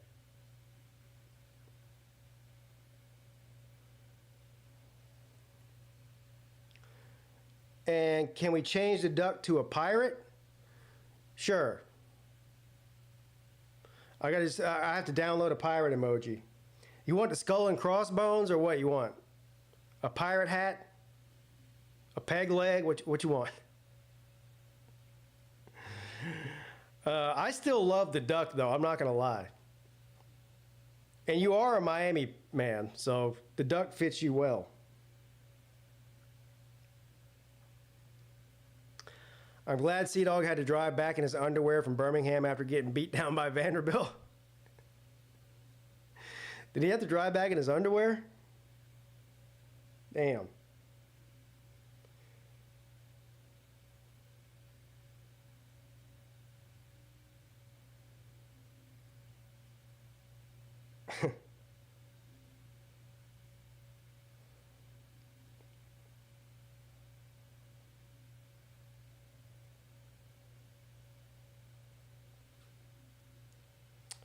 Wait, hold on here.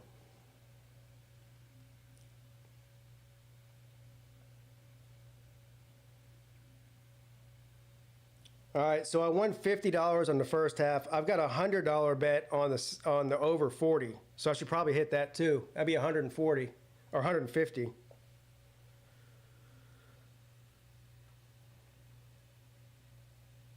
Help from the refs? No, Georgia Tech got their ass beat. I got to agree with Vandy Dandy on that one. That wasn't the ref's fault. That was Georgia Tech's fault.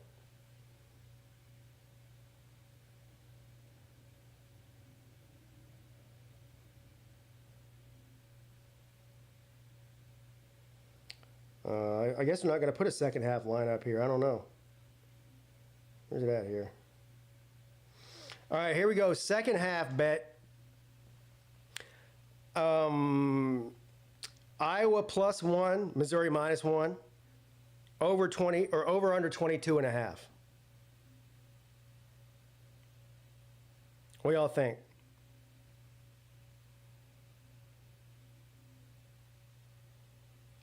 I'm so rooting for Boise and Arizona State Natty.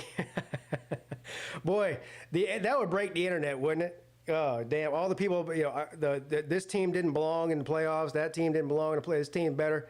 Well, if those two made it, the internet would just have to break at that point. The amount of crying that would go on would be epic.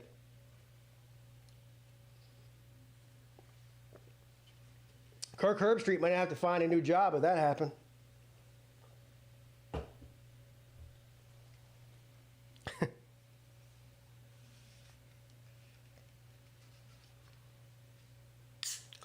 The refs didn't call the kick catch interference. So they made a bad call. That happens in every game. Shane, my measly little 3 months, ironically a member of 2 Clemson YouTube channels, not even one Georgia channel. There's something wrong with that. There's not anything wrong with that. There's nothing wrong with that at all, sir. We don't have to share the same team as a fan.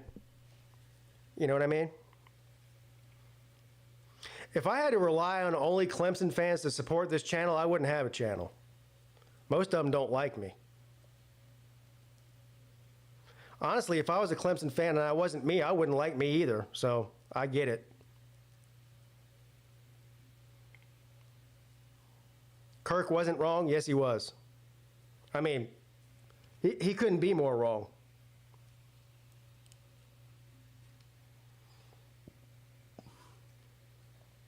We'll just make it the Kirk Herbstreit playoffs. If that's what we'll call it. At the end of every regular season, after the conference championships or games are played, we'll just have a live stream with Kirk Herbstreit picking the top 12 teams. And he can pick who the best teams are. The Kirk Herbstreit National Championship. As a matter of fact, they'll change that trophy, you know, the CFP playoff trophy. We'll just change it. It'll be like a Kirk Herbstreit's head on the top of it. The Herbstreit Championship.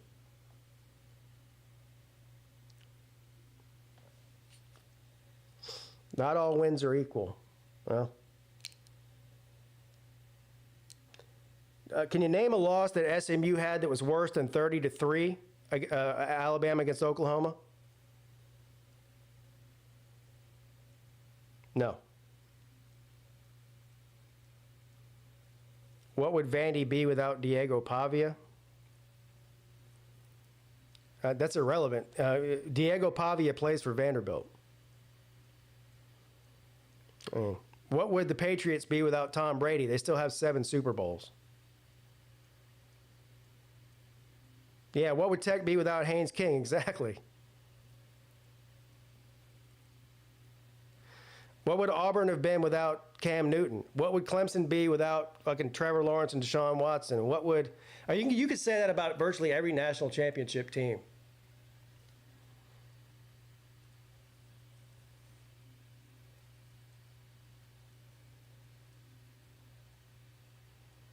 The Patriots aren't shit now. Exactly. And they got 7 Super Bowls with Tom Brady. You think they care?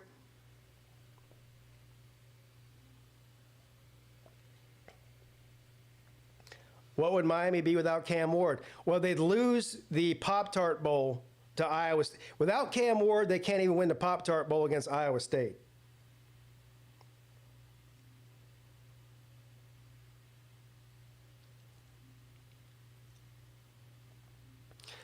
What would Miami be without Cam Ward? Not in the Pop-Tart. Yeah, they wouldn't even be in the Pop-Tart Bowl. That's a good point.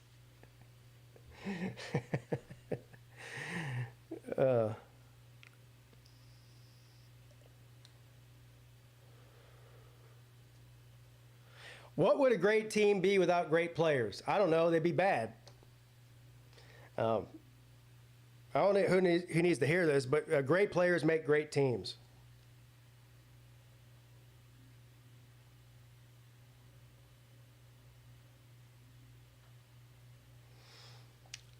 Is 10-3 a bad season? I don't think it is. I think Miami had a pretty good season. The expectation from a lot of people, though, was that Miami was going to win the ACC and make the playoffs. So anything outside of that to them is disappointing.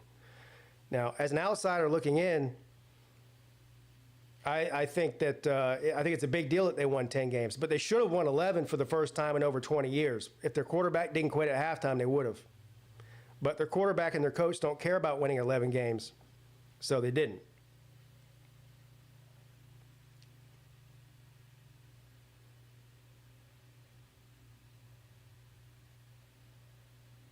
I wonder what the after-game speech by Mario Cristobal was, you know, to all the players who didn't quit. I wonder if he's like, you know, it's very disappointing, guys. We lost the Pop-Tart Bowl. But to be real with you guys, we just don't care about winning here, so... Thanks for your time and effort in the game, but we just don't care about winning here.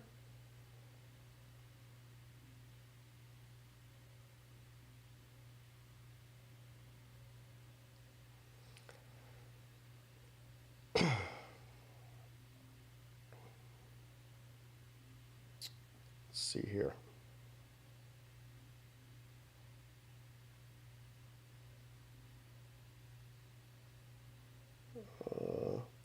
Give me a second, Brett. I'm getting it for you.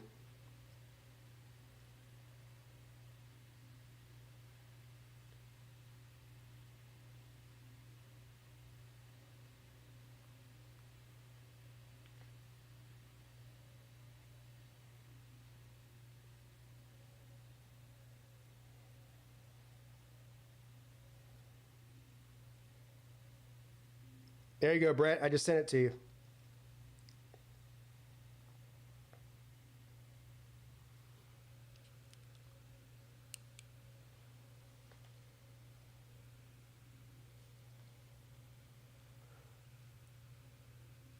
I can't get over how Miami not only lost to Georgia Tech, but also choked 21-0 lead to Syracuse and lost. Yeah, and then they blew a 3-point lead in the Pop-Tart Bowl against Iowa State. I think the Georgia Tech loss, I think any team, no matter who you are, is afforded a loss like they had to Georgia Tech, because Georgia Tech's not a terrible team. The Syracuse one is the one that I'd be mad about, because you had a 21-point lead, like you said. You blew a 21-point lead in a game that you had to win to make it to the conference championship game. So, I mean, the Syracuse game, in my mind, was way worse of a loss than Georgia Tech was.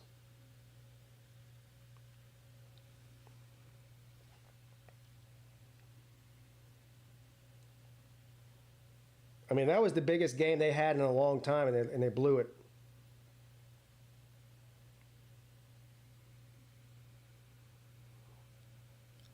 Yeah. Well, Syracuse is a good team. They have no business coming back 21 points against Miami.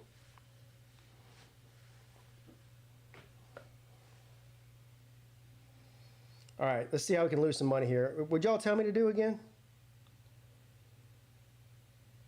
I can't remember.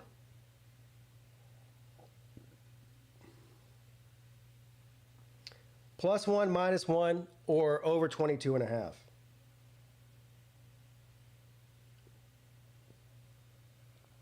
You say take the under 22.5? The only problem I have with that is this game might go to overtime. And if it does go to overtime, it'll definitely go over 22.5.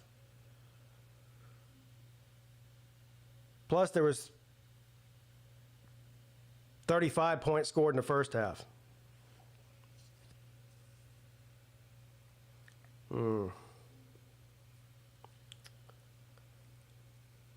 So I'm going to do over 22.5.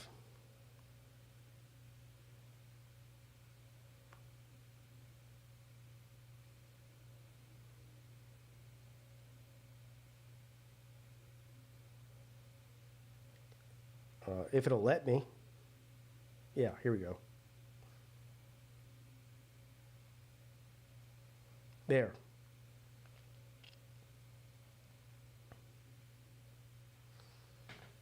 It's official.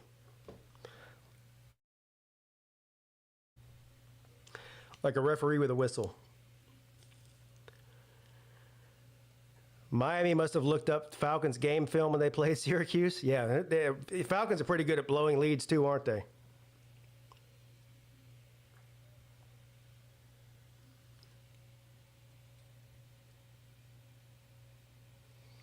Right on time, they're showing highlights of the Vanderbilt and Georgia Tech game.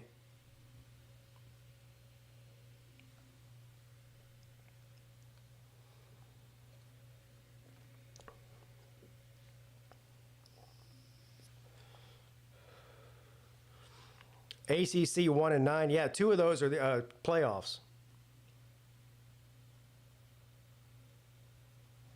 Who's the only team that won in the ACC so far? Was it Syracuse? Yeah, they blew out a bad Washington State team by 17 points, I think. Still didn't cover the spread, though. They were favored by 18.5 in that game. I'm glad I didn't bet that game. Actually, I'm not glad I didn't bet it, because I would have taken them not to cover the 18.5, and I would have won. actually. That's too many points.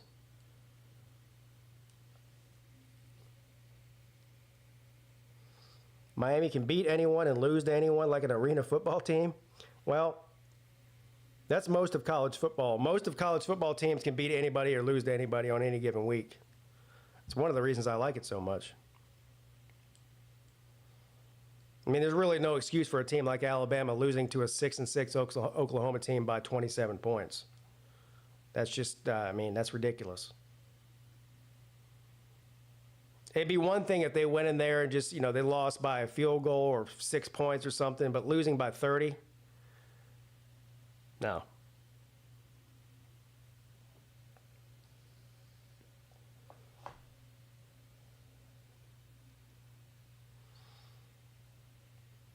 Rooting for Louisville so ACC can have the same record as Florida State, what, 2-10?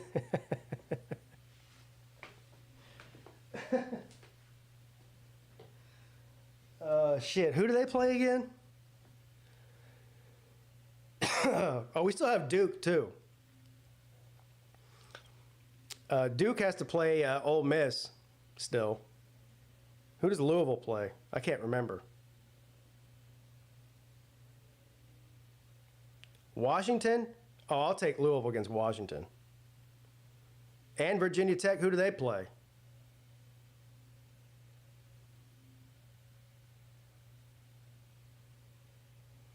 I don't keep track of who's playing who. I wake up every morning, go on the betting app, and look who's playing today or tomorrow. Pretty much it. Virginia Tech and Minnesota, hell, that might be a good game there. That might be one of the better games of the bowl season, actually. That should be a good one. Lane Kiffin is going to smoke Duke. Yeah, well, they should. Well, Duke's quarterback left already. Is what's his face playing for Ole Miss? Not that it matters. They're probably going to smoke him anyway, but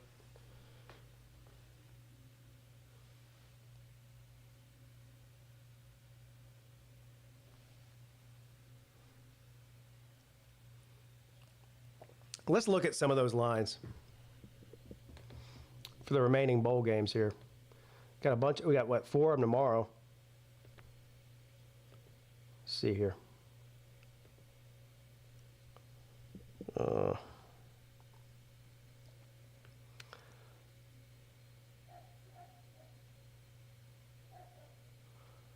right, Alabama, Michigan. Alabama favored by 14. Yeah, I'm probably not going to bet that game, honestly, but I would take the points with Michigan. That's too many points. 14 points? Louisville, Washington's a 1-point game? Oh, I'm definitely betting Louisville on that. I'm definitely betting Louisville on that. 1 point. South Carolina, Illinois, 10 points. I'd probably take the under in that. I don't like either one of those numbers, though. I'm not going to bet that, probably. I like this one here, too. Baylor and LSU. Baylor's a 4-point favorite. Damn. Baylor's a 4-point favorite. Penn State, Boise State plus 11.5. I gotta roll with the Broncos, bro. Give me the 11.5. I think Penn State wins. I think Boise State, with their run game, can keep it competitive. Texas and Arizona State, 12.5 points. I like the underdogs with the points on most of these games. I like the 12.5 for Arizona State. I like the 11.5 on Boise State. I don't know about the other ones. Notre Dame and Georgia. Notre Dame +1. Give me the over 45. Yeah. I'm taking over 45 in that. That's a no-brainer. Duke and Ole Miss, 17 points.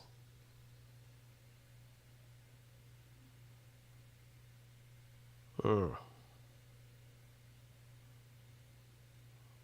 like the over 51.5 in that, too. I think Ole Miss might score 45 on their own. Can Duke get 2 touchdowns? I think they can. Give me the over in that one. Some of these other ones, North Texas and Texas State, I have no idea. Oh, there you go.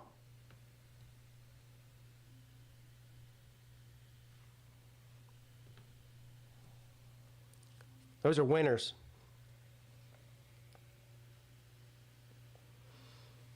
I don't see an over I don't like. That's not true. I bet 3 or 4 unders this week and hit on most of them. I think I hit 3 of them. Especially in other sports. I did a bunch of under bets on the NBA this week.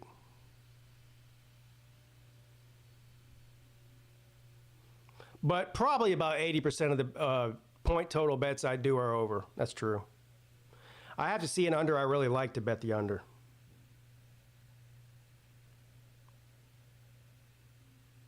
I like the over, especially. It's like the reason I just bet the over in the second half here. If it's a close game, like I said, there's always a chance it goes to overtime, which will most likely put it over.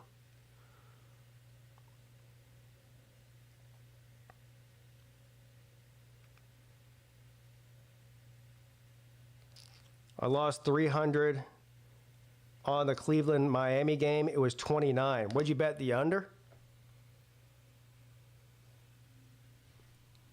All right, here we go, the start of the third quarter.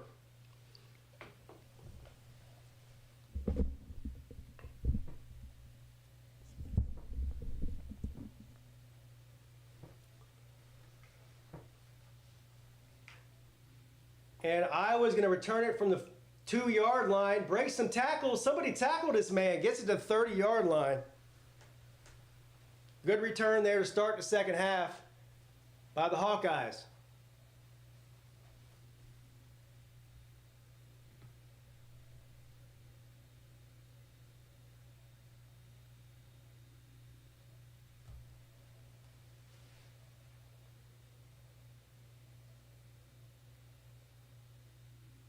All right, let's see if we have anything that resembles the amount of scoring we saw in the first half here. Good start, good field position for Iowa. 1st and 10 from the 30. Hands the ball off. Breaks a couple tackles with a spin move, turns a no gain into about 7 yards there. Good run on first down, 2nd down and 3 coming up.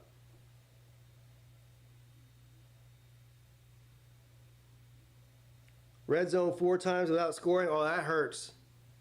Yeah, that hurts big time.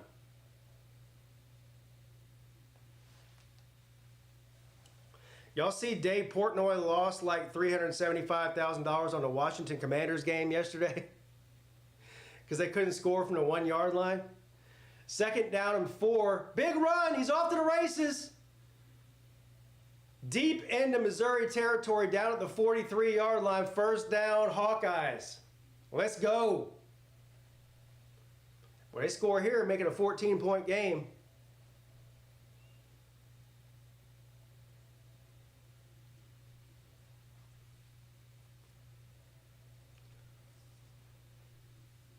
All I need is a touchdown here to win my $100 bet for the over 40. Quarterback's going to keep it, slides down back at the line of scrimmage, no gain. 2nd down and 10 coming up.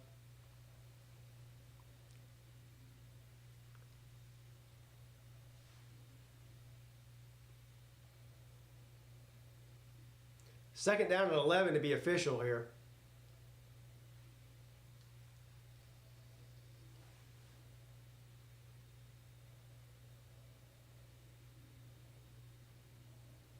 All right, from the 45, short pass caught, and he gets maybe 2. So it's going to be 3rd and 9.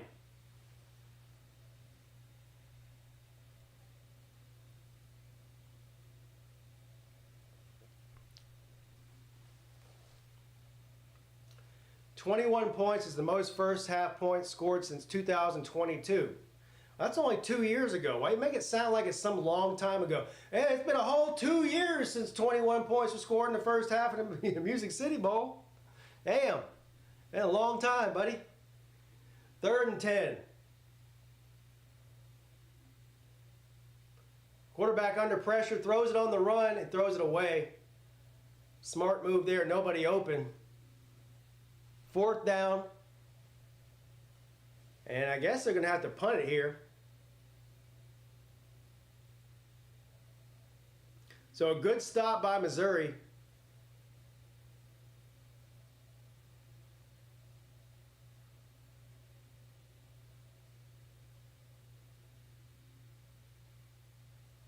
And they did have a receiver open. He just missed him.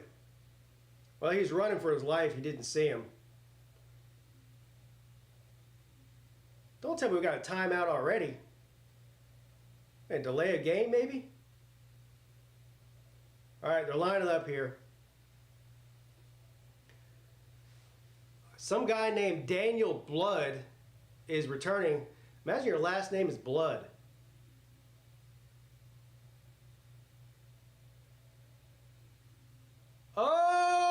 Oh, they down it on the half-yard line. Oh, man, so Missouri backed up, way backed up, inside the 1-yard line. Great punt there. I wouldn't know anything about great punting. I'm a Clemson fan. We haven't had a great punt since 2018. Flag down.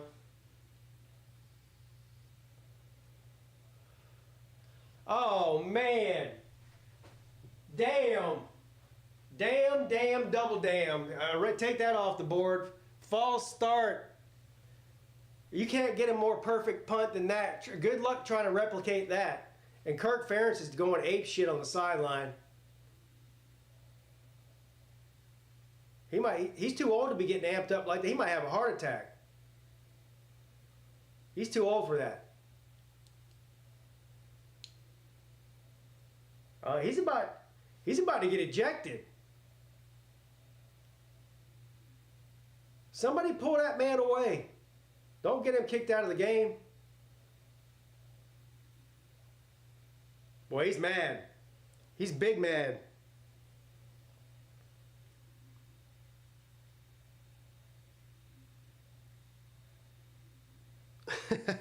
Yeah, Doc Brown.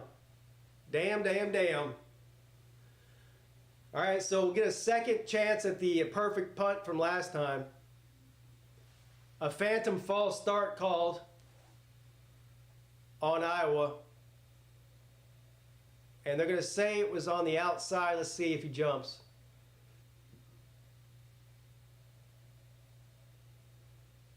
Yeah, I don't know about that. All right, so a second chance here. The punt is up. And this time it's out of bounds. Still a decent punt, though. He's out of bounds at the 8-yard line. Illegal formation. Oh. What's up, Zona?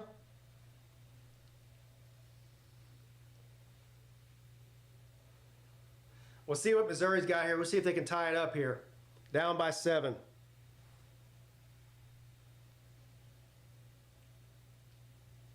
I believe in the Tigers here. I think they can come back and tie this game here. Go Missouri. Actually, go whoever's got the ball. That's all I care about. I hope they score on every drive. What's up, Roll Tide?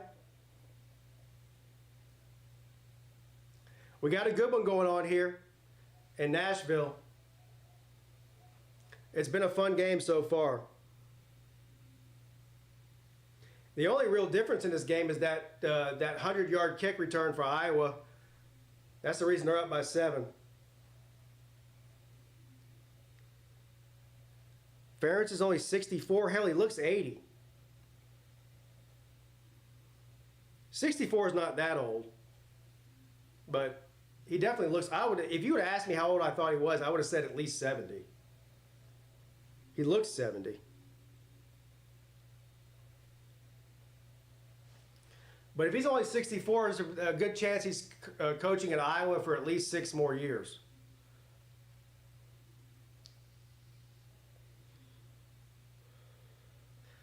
Guess who's not coaching at Iowa, though? Whatever Kirk Ferentz' son's name is.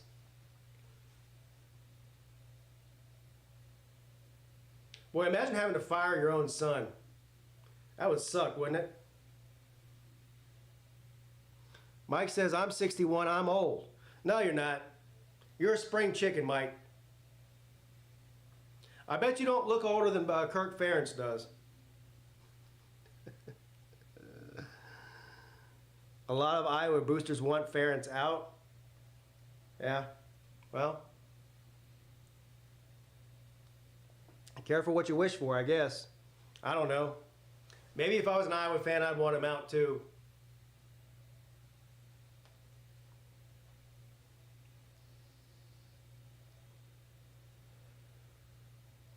He's 1 year younger than my dad, and my dad has the same first name.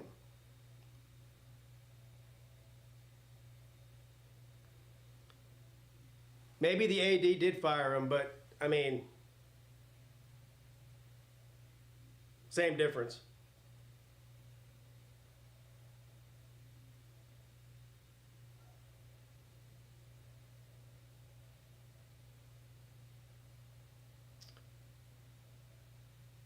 I don't know why they're showing a replay of this targeting call here.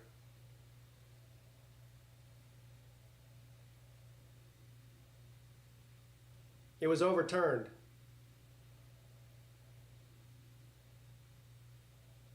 They're still talking about it for no reason. My grandma turned 95 over the weekend. Holy crap.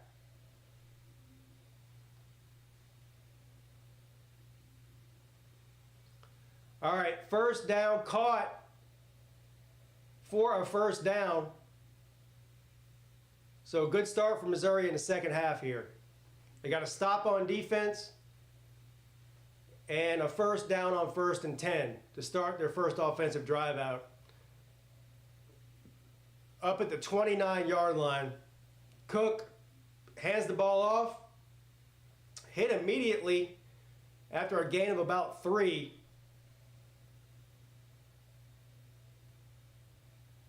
It's going to be 2nd down and 7. What's up, Wilkie? What's the streaming schedule for the week? Tomorrow night for the playoff game, I'll be doing at least one game on New Year's Day, maybe 2, but certainly 1. I haven't figured out which game that's going to be yet.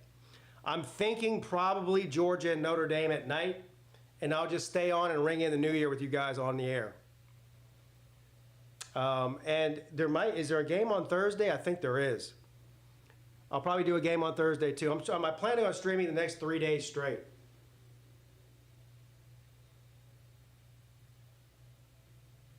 Third down and 7.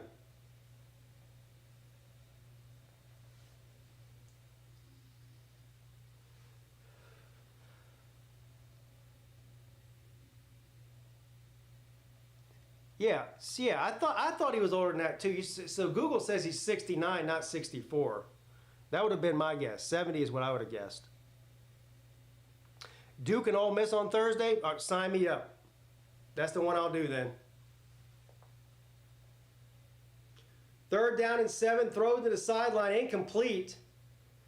4th down. So Missouri's going to have to punt now. So the game went from all offense in the first half to now all defense here in the second half so far.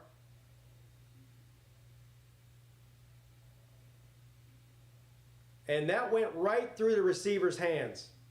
He should have caught that. That was a good pass. 7:30 p.m. on Thursday, that's where I'll be. Gator Bowl.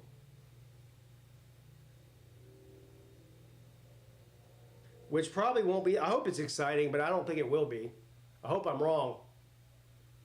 Nothing would make me happier than watching Lane Kiffin lose any game, especially to an ACC team. And Iowa, we got some shit going on the sidelines. Here's a flag down. This might be some sort of, I don't know, personal foul, sideline violation. Kirk Ferentz is losing his mind. Grabbing his players, yelling at people. Personal foul against Missouri. Oh, no. So add another 15 yards onto that return. And yeah, you can't hit the guy when he's already 4 steps out of bounds. That's just a stupid penalty there. That's not knowing where you're at. Yeah, dumb penalty. All right, 1st and 10 Iowa.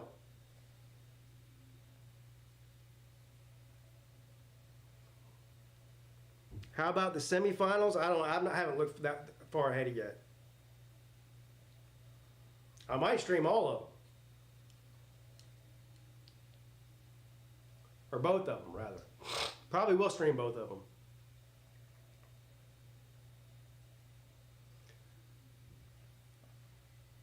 So a loss of a few yards on 1st down there. It's going to be 2nd down. There was a fumble on the snap, and he just fell on top of it. So he lost about 6 yards there. 2nd down and 16. Is Cook 30 yet? Probably pretty close to it. Currently 1 and 9. Yeah, they're terrible. 2nd and 16. They're going to hand the ball off. And he gets maybe half of that. So it'll be 3rd and long.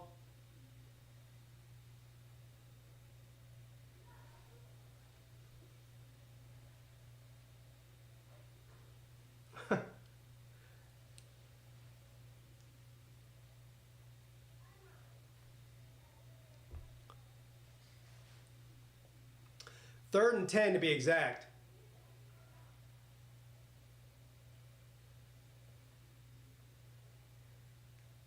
From the 45, Cook, no, not Cook, Iowa's quarterback, broke a tackle. He was about to be taken down 3 yards short. He got the 1st down. Close to the 40-yard line of Missouri. What a play there. It looked like he was going to be short. Took a big hit and got another 5 yards after it. That's what happens when you don't wrap him up. He tried to do a shoulder tackle on a guy that was bigger than him.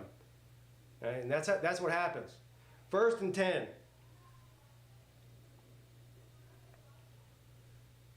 Short pass caught, ran for about 5. 2nd down and 5 coming up. All right, Iowa moving the ball here close to field goal range.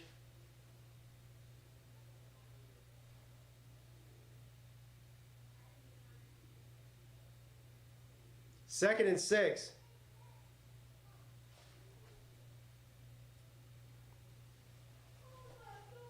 From the 39-yard line.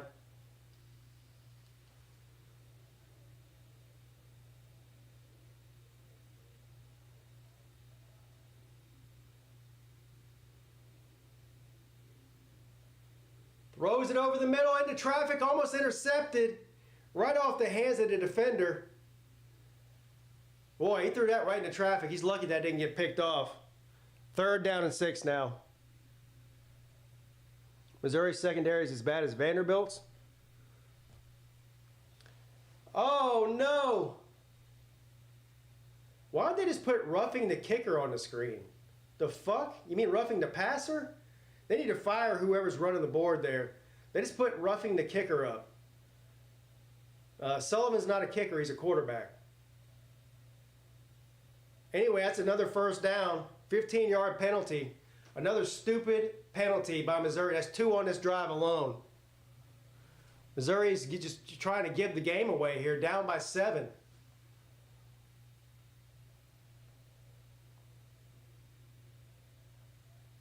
Another run. Big run up the middle. Nobody can tackle this guy. It's going to be 1st and goal coming up from the 9. 1st and goal, Hawkeyes. That was not a ridiculous call. It was definitely roughing the passer. It was a stupid penalty is what it was. Don't do that. Don't hit a guy when he's 4 yards out of bounds, and don't hit a guy 3 seconds after he passed the ball. It's pretty simple. It's a sign of a poorly coached team. And they try to run it on 1st and goal to no avail. Maybe he got a yard. And this game's getting chippy. A lot of pushing and shoving going on. If you're Missouri, you're down in this game. You don't let the emotions get the best of you. It's not like you're getting blown out. You're still in the game. Don't give the game to Iowa. Keep your emotions in check.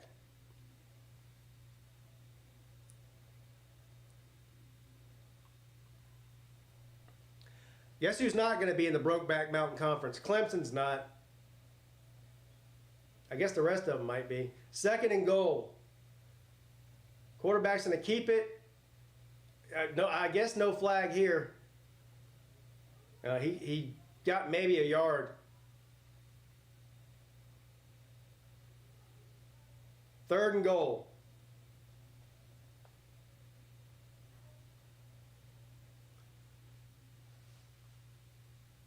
They're rowing the boat. They started inside the 10-yard line. They're back at the 11-yard line now.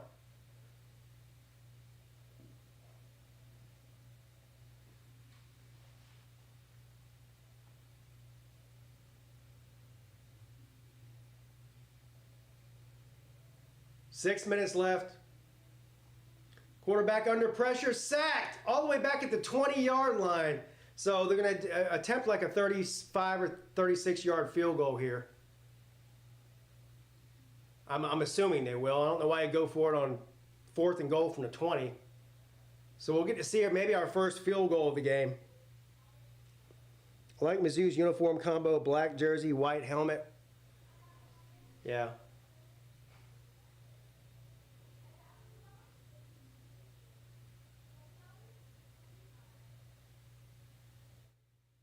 I don't know why Missouri's colors are yellow and black. I've never seen a yellow tiger before. I've seen orange ones. I've seen white ones. I've seen orange. I've never seen a yellow one before. And the field goal is good, 24-14.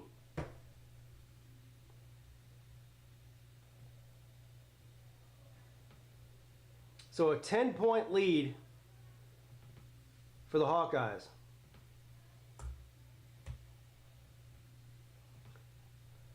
Come on, Missouri, I believe in you. You can get back in this game. My play is over 40. Yeah, over 40. Right now we're at 38. So a field goal will win my bet. I wonder how these schools get their colors they have. Yeah, I don't know.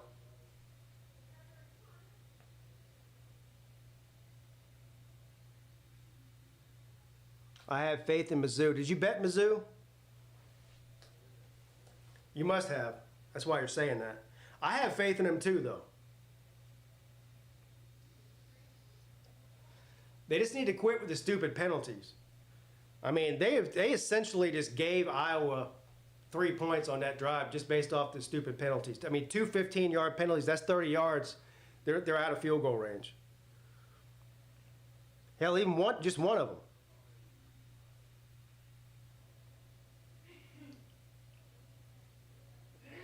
But at least this game's competitive and exciting.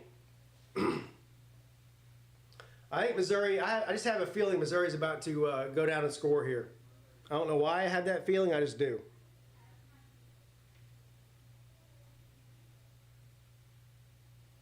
The later we get into this game, the more the defenses are going to be wore out, and we're going to start seeing these teams move the ball. Brady Cook is not a bad quarterback. He can kill you with his legs. And if Missouri wants to win this game, it's going to be on his back.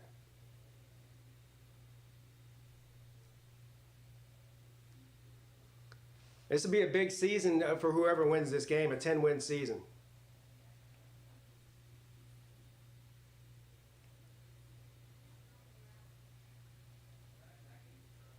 Again, I can't remember the last time Missouri had a 10-win season.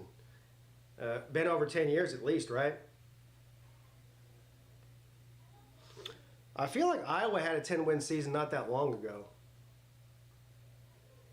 But I think it's been a while for Mizzou.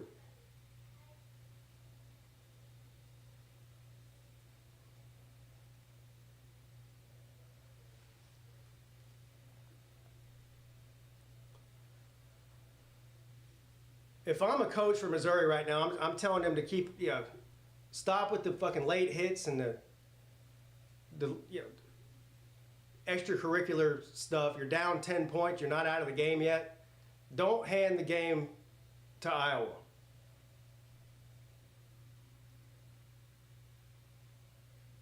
Missouri with 2 good seasons last year. They did pretty good. Yeah, they had a pretty decent season last year. They didn't win 10 games, though, did they? I think they might have won 8 games in the regular season and maybe their bowl game 9 wins. Is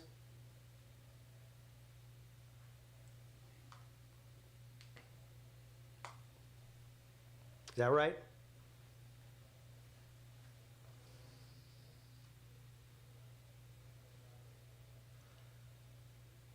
All right. So the kick is up, and it's going to be a touchback. We'll see what Cook and Missouri has. Down by 10 in the third quarter. Just for morale's sake, I think they need at least a field goal here. They won 11 games last year. Did they really? No?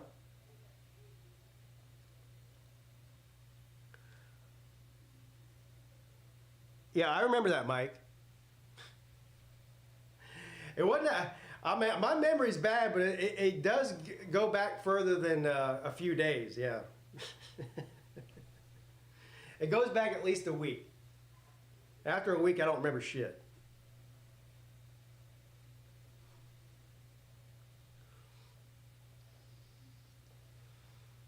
All right, 2nd down and 10.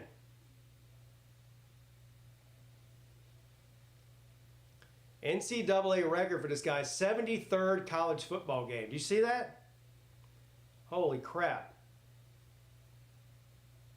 This guy's played 10 seasons. All right, from the 25, 2nd down and 10. They try to run it up the middle to no avail. No gain. 3rd and 10.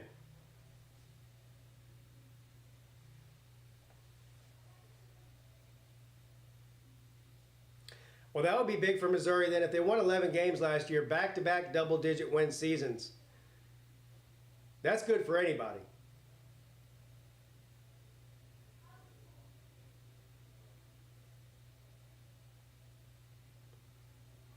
I think this is an obvious passing play here. 3rd and 10.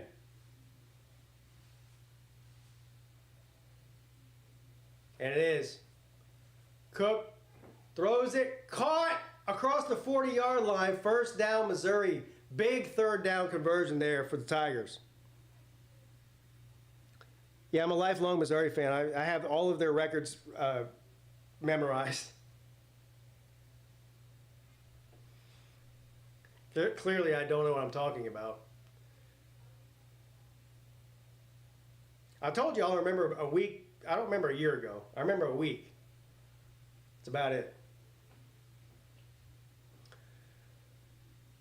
All right, 1st and 10 now from the 42. Cook throws it deep. He's got a guy. Leaping catch. What a catch. 1st down. He had to come back to the ball. Boy, if he would have hit him in stride, that would have been 6 points. The pass was short. The receiver had to come back to the ball and then jump 10 feet in the air to get it. But he got it. Big play there by the Tigers.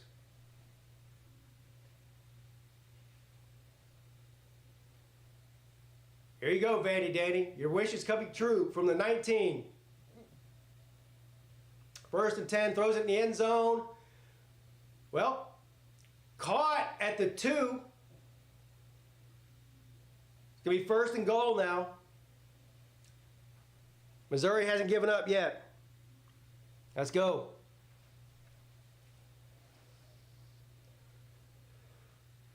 And Cook is cooking right now. Will we get to see his touchdown celebration where he acts like he's cooking? He does this right here. That's his touchdown celebration. Do they call him the chef? Is that his nickname? If it's not, should be. Cook's going to keep it. Touchdown, Missouri. And he does. He did it. You see? The chef cooking up 6 points on a 2-yard rushing touchdown.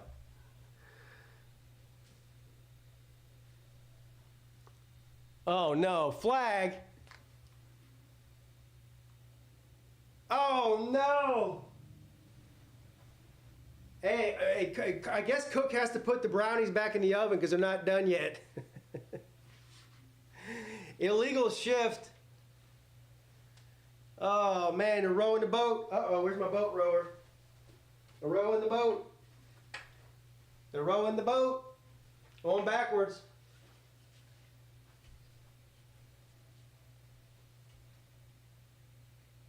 Y'all know I mean business when I bring the stick out. Hey, welcome back, George. You joined the stream in just a great time. This game's getting good. First and goal now from the, 7 or so? And they pitch it to the running back. He gets around the edge, gets down to the 4. So it's going to be second down and goal coming up from the 4. 2 minutes and 20 seconds left in the third quarter.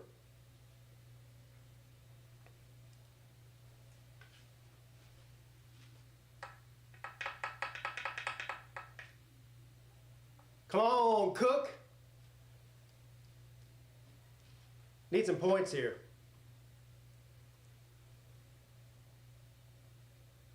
Second and goal. And they run it to the outside. He's got the edge. Touchdown, Missouri.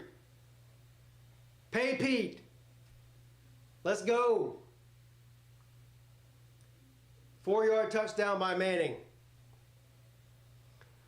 The plant is in the hospital. And by the hospital, I mean downstairs. It's in ICU on life support. I know it's unfortunate, but it's true. All right, so just an extra point away from making this a 3-point game here. I'm liking my second half bet as well. Over 22.5. We've already got 10 points scored here. And it is good. 24-21.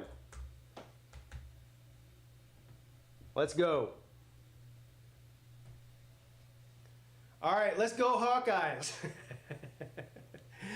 Come on, you can do it. I know you can do it, Hawkeyes. I'm just a fan of whoever's on offense. I don't give a shit who wins the game. Big Ten over the SEC this season. Well, we'll see definitely here in the next couple of days. You know, there's a possibility that the SEC gets eliminated from the playoffs altogether. We'll see.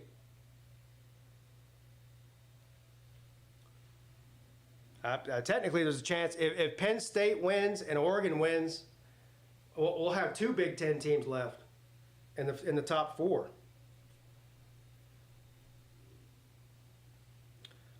It's very hard for me to pick Georgia and Notre Dame. That's the most difficult of all the games as far as I'm concerned to pick.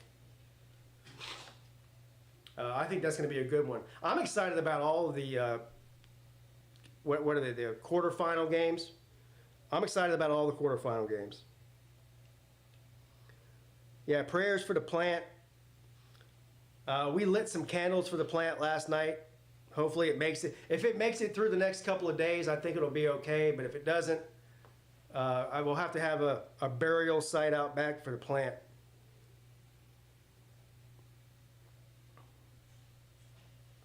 The overhit, yeah, the overhit. Pay Baylor, man, pay Peete. Who are the top 3 teams in the SEC this season? Who are the top 3 teams in the Big Ten? Well, it's easy. The Big Ten's easy. It's Ohio State, Penn State, and Indiana.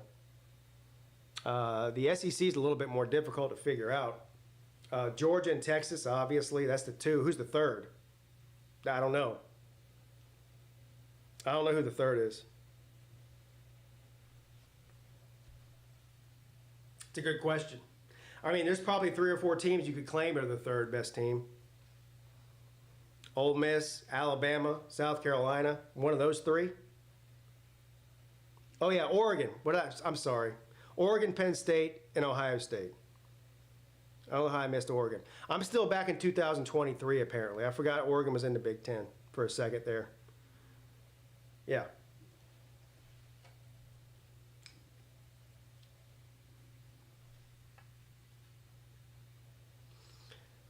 Indiana will be the fourth team in that, I guess.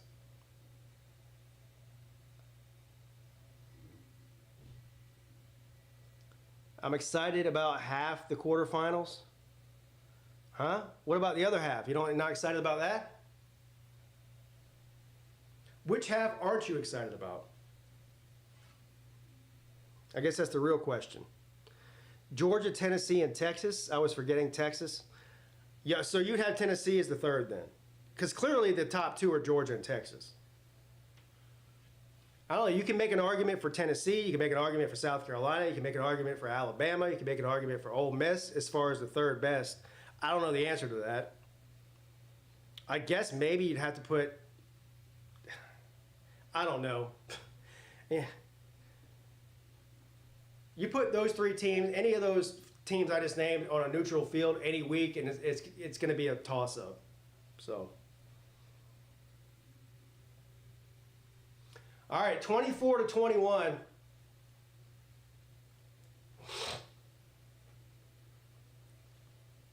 Under 2 minutes left in the third here, a 3-point game. And aside from some of the crazy penalties, this has been a pretty exciting game so far.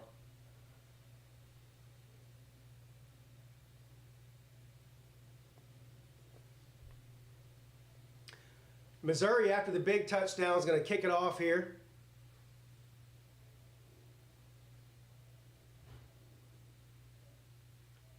And the kick is up. It's going to be returned from their own end zone again. And he fights his way out to about the 22-yard line. So will Iowa answer? Billy Cole says not sure about Tennessee from a Tennessee fan. Yeah, I'm not sure about it either, honestly.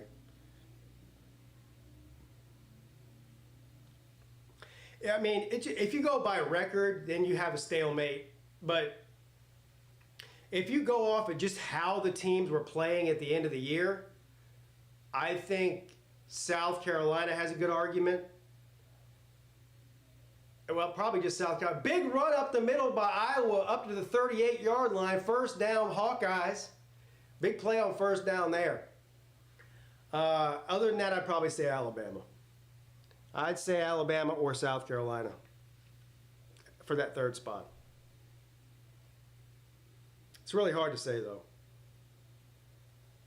I think Georgia throttles Notre Dame. I don't. They might win the game. I don't think they're going to blow anybody out. 1st and 10. Another good run. Good for about 6 yards. So I was running the ball well here. Tennessee's a one-man band. Who's that one-man band? Sanders? Because it's definitely not Nico. 2nd and 3.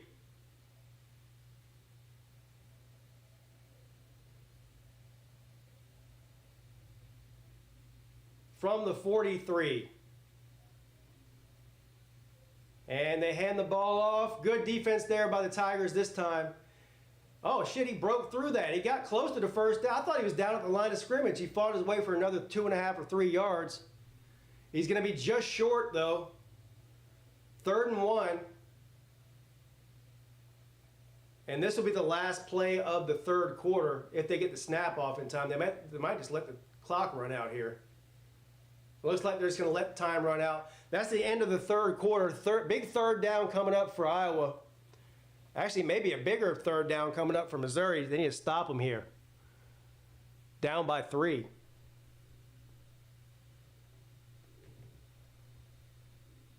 This game seems like it's going by pretty quickly to me. Most of the time I'm sitting here bitching about how it's the longest game ever. But for me, I feel like we just started this stream 10 minutes ago. Running back, whatever his name is, Sampson. Did I say Sanders? Yeah, I meant Sampson. Yeah, he's the real deal. He's one of the best 3 running backs in the country. SEC Offensive Player of the Year. There you go. Is he coming back next year, Billy? What's his status? He's only like a sophomore, isn't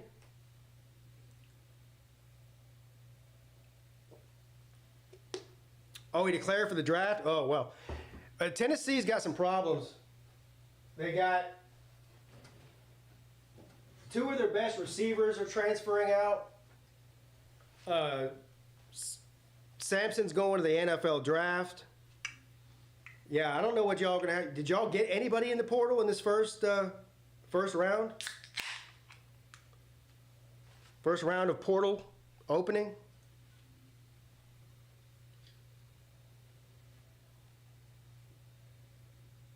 It's going to be hard to replace him, but I saw, what's his name, Squirrel is transferring out. There's another guy that transferred out a couple of days ago, one of the other receivers. The only reason I know that is because I saw Tennessee fans complaining about it on X. That's the only way I get my news is fans who complain on X about their team.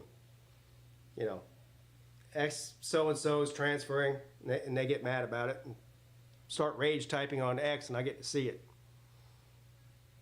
Tennessee might be 6-6 next year. God damn. Really? Dying right Oh my God! Dying right Oh my God! Dying right Oh my God! Oh my God! Oh my God! I'm in my underwear, and Tennessee hit a grand slam walk-off home run. Rest in peace to BBD. What's up, Pigskin? What's the menu for Wednesday? I don't know. That's a good question. I'll have to ask the missus what the menu for Wednesday is. It'll have to be something good, though, because we got a playoff. Well, we got several playoff games. Any recommendations that I can tell her? She can cook just about anything. I just got to tell her what to get.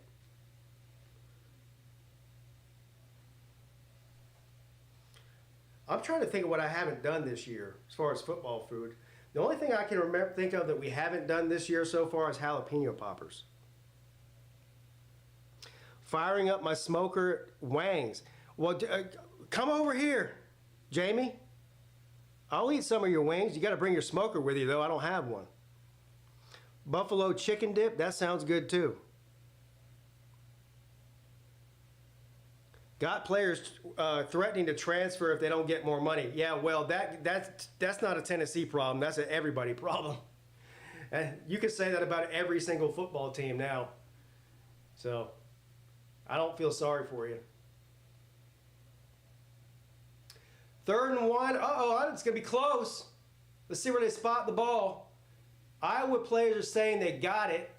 Missouri players saying they don't got it. And it is a first down.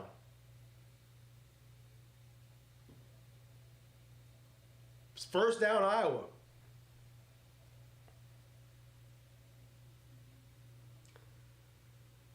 Is Clemson considering hiring a new DC? That is the rumor. Yeah. I think so.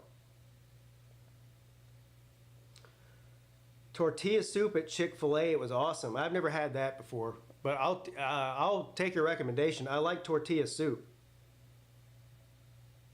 Mrs. Peete made some homemade chicken noodle soup last night, and it was good. Spicy.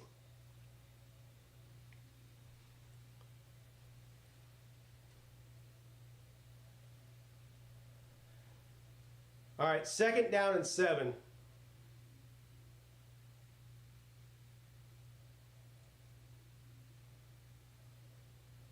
From the 49, hands the ball off, gets about 4, so it's going to be 3rd and 3 coming up here. I was kind of just committed to the run now in the second half, and they are playing the long game here, up by 3.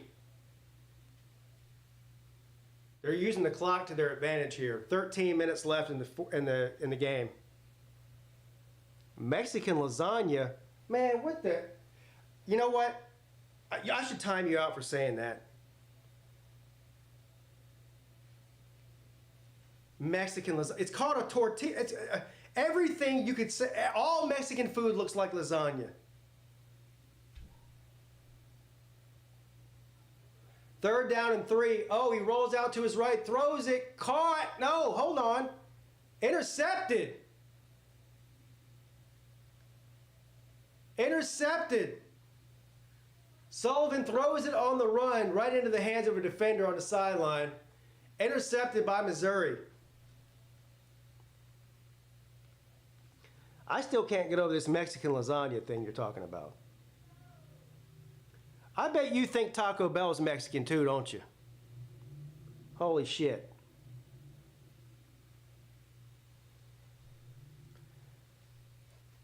Yeah, the one thing you couldn't do there, I just got done saying how Iowa committed to the run game and it was working. That was just a bad decision there by the quarterback and a great play by the defensive back. So now Missouri's in good position to take the lead here. I don't know what Drinkowitz is mad about. He's mad about something. What's going on?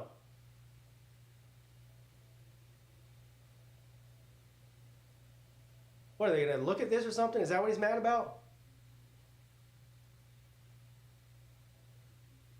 All right, first down, Missouri.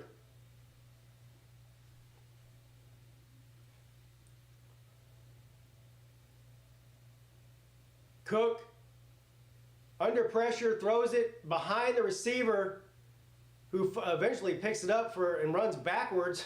What is going on here? That was a terrible play. Bro, what are you doing?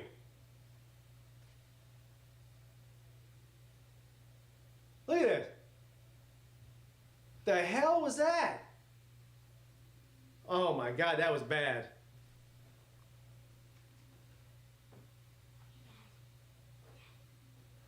A Mexican manicotti? Yeah, it's called a tamale.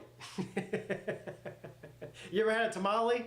If you've had a tamale, you've had Mexican manicotti. Second down and 28. What's up, buddy? All right, you can come say hi. Cook under pressure. Rolls out to his right. He's going to keep it and runs out of bounds. Hello. Say hi to the people. Hi. It's a repeat here. I want you to try these. What is that? Freeze-dried Skittles. Freeze-dried Skittles? Is that necessary? Yeah. No, it sounds very unnecessary to me. I'll try it. That was not what I expected. It tastes good to me. All right. Oh my God. Are they horrible? They're not horrible. It's just too sweet. Oh. Love you. Love you. Third down and 20. Cook. Short pass caught. Makes a couple of guys miss, still on his feet. He's still going to be about 5 yards short, though.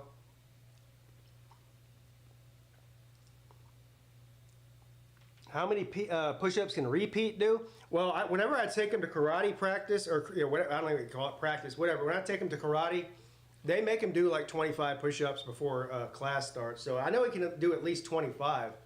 I don't know if he can do any more than that, though. Flag down on the play.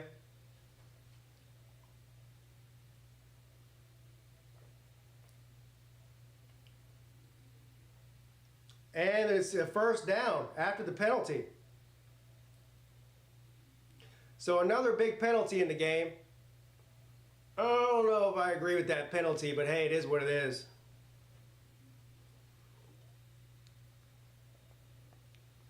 Freeze-dried Mexican lasagna. Yeah, I won't be trying that anytime soon.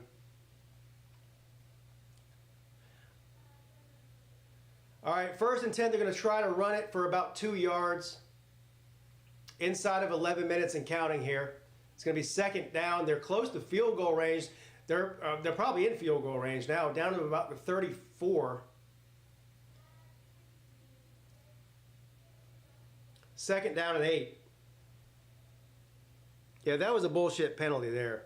I wouldn't have called that. But these refs in this game are not letting them, nothing extracurricular is going on without them calling it. Uh-oh, we got a flea flicker. What the fuck was that?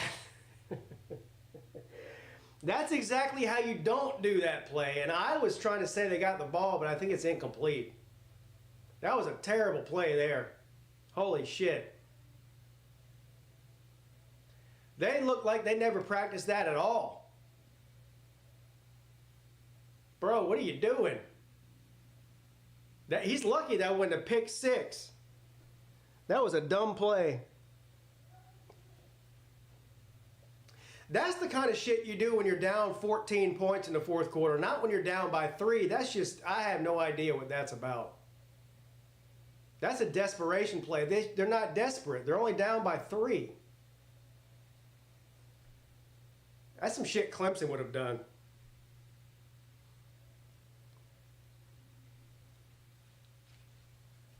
Did somebody call a timeout there? I'll tell you, Missouri's already used all their timeouts and they still got 10 minutes left? Oh, yeah, they don't want to win this game. Missouri's discombobulated. They don't want to win this game. What's up, Eddie?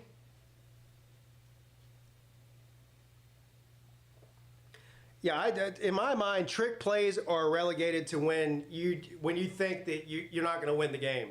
You're down by 14 with 10 minutes or 9 minutes left or whatever. You're trying to get a spark, but you're driving. You're in field goal range, and then you do that stupid shit for what? It doesn't make any sense.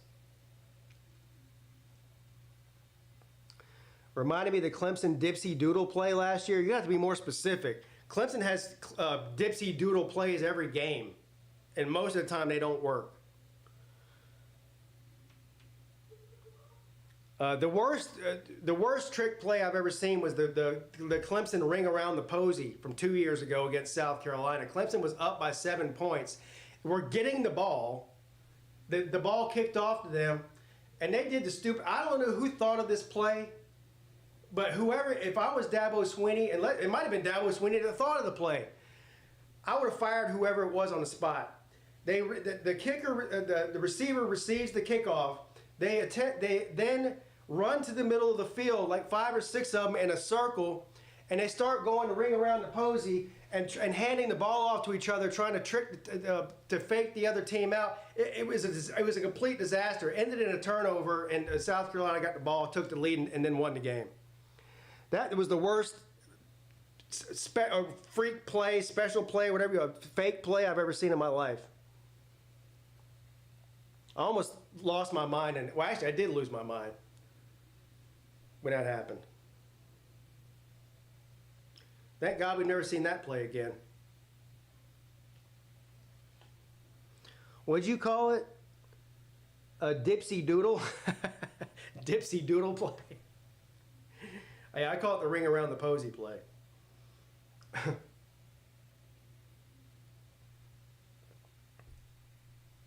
was terrible.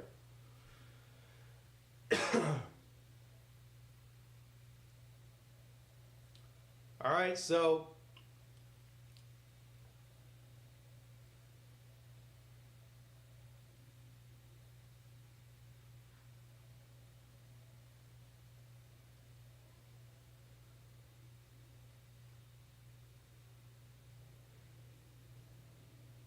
all right, 3-point game here. It's 3rd down and 8. Missouri ball. Cook. Over the middle, incomplete. Just overthrew the tight end. Or is that a receiver? I don't know. He's built like a tight end. Threw it too high. He was open too. Wide open, right through his hands. That might be the difference in the game right there. But they are going to try a field goal to tie it up here. What's up, Robert?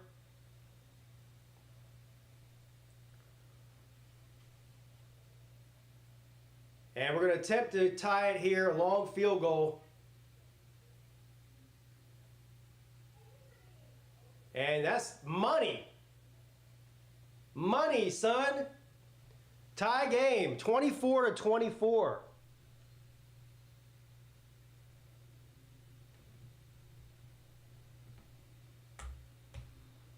Let's go. Hell, that'd be good from 60. Good kick there. Yeah, great game so far. Been a lot of penalties, but mostly, not even just regular penalties. We've seen a lot of personal fouls. Probably about 5 or 6 personal foul penalties in this game. Most of them against Missouri. Jack says, I'm back. Welcome back. You came back at a great time. We got a tie football game in the fourth quarter here. Can't ask for much better than that. The Falcons could have used that kicker last night. Well, maybe they'll get smart and draft that guy.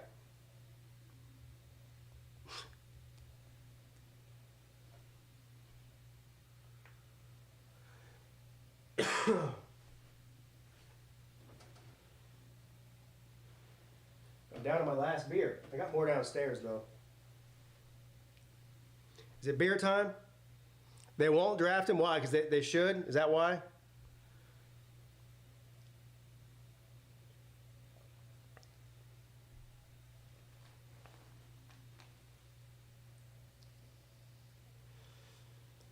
All right, what was the score? Hold on. I took over 22.5 in the second half. So it was 35 points in the first. How many points have they scored in this quarter? Or in this half? A touchdown for 7 and 2 field goals. So 13. So I need 10 more points. Is that right?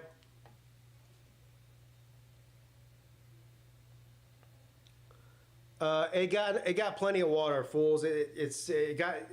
We had nights in the 20s here, and I'm too cheap to turn the heater up high. So it got down to in the low 60s inside, mid 60s, and that plant has to be in over 70 degrees. So it definitely wasn't a water situation. Had enough water.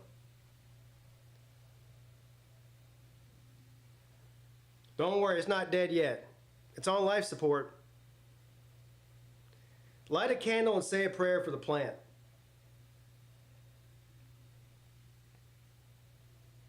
It's looking kind of sad right now.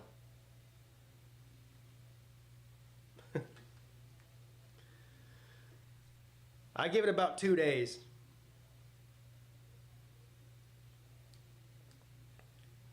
Yeah, pray, hashtag pray for the plant.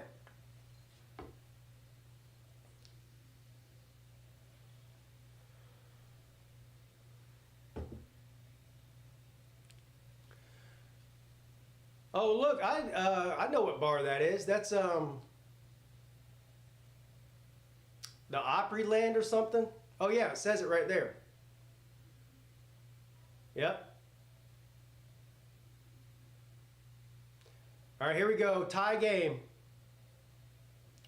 10 minutes and 10 seconds left. Iowa's ball.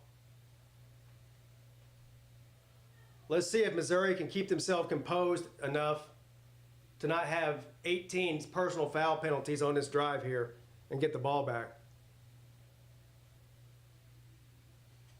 I'm for whoever's on offense, though. So who's on offense now? Iowa? Go Iowa. Let's go Hawkeyes. Let's go. I need 10 points. Let's start with 7 right here.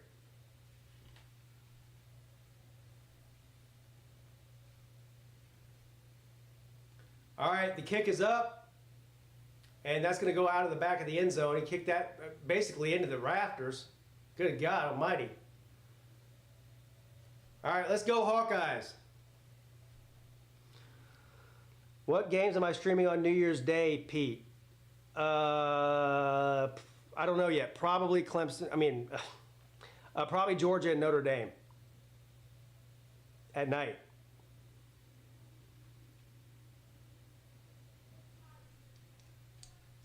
And then I'm doing the playoff game tomorrow night.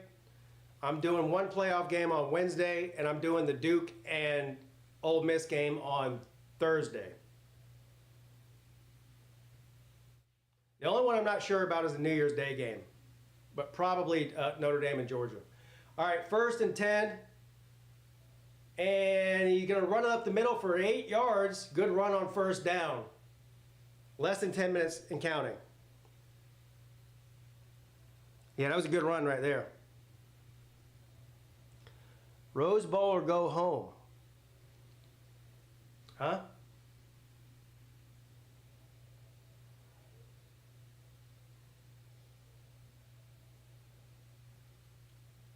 All right, 2nd down and 2.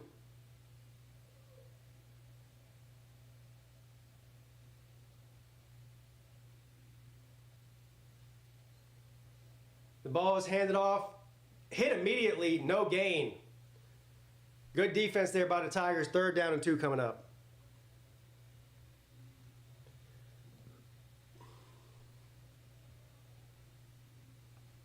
Clock continues to run. It's going to be inside of 9 minutes now.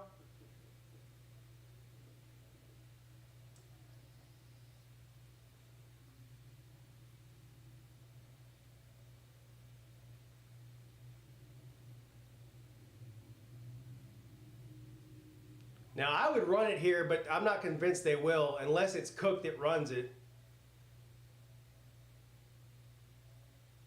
And Missouri calls a timeout. That's their 2nd timeout of the half. And the guy that's running the screen has no idea what he's doing. He says 1st timeout, but it was the 2nd timeout. So, again, he fucked up again. Dookie Duke.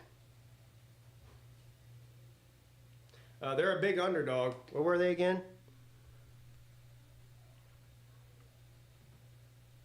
I was looking at this earlier.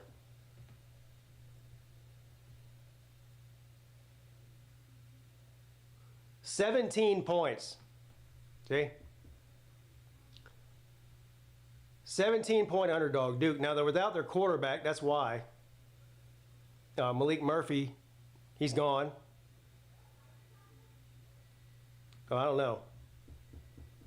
Still a lot of points, though. I think.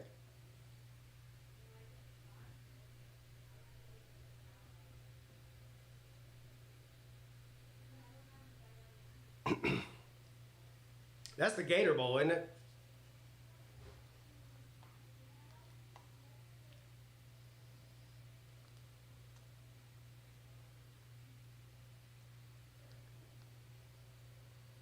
My dog is named Duke.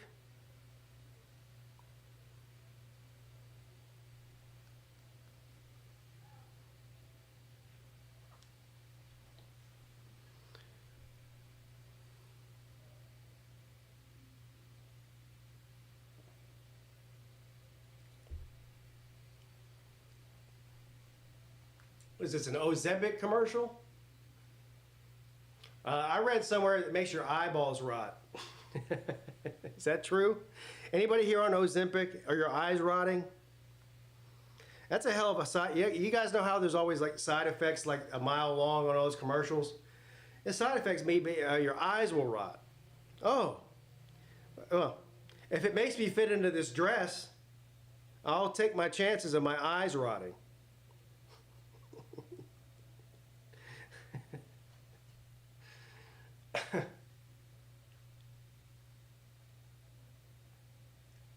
Anything to lose that extra 10 pounds, right?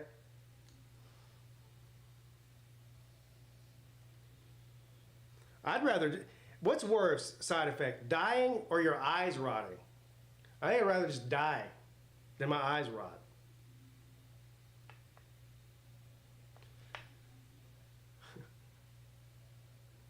All right, 3rd and 2 after the timeout.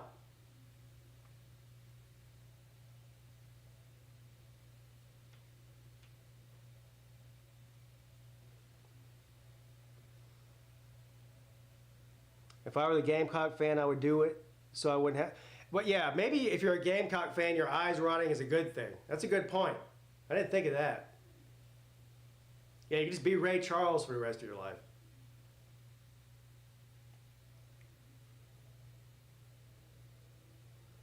Dying is worse. I don't know. Have you ever had your eyes rot before? That sounds worse. At least when you die, you're just dead. You're not left with rotten eyeballs. 3rd down and 2. What did I say for Iowa? I think I said Missouri. From the 33. Quarterback's going to keep it. And nowhere. Stopped. Lost a yard.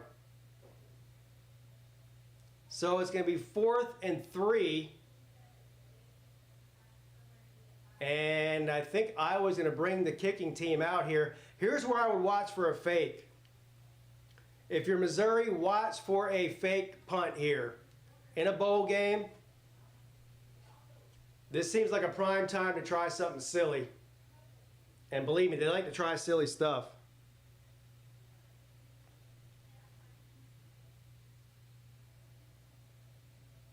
But they do not fake it, they kick it.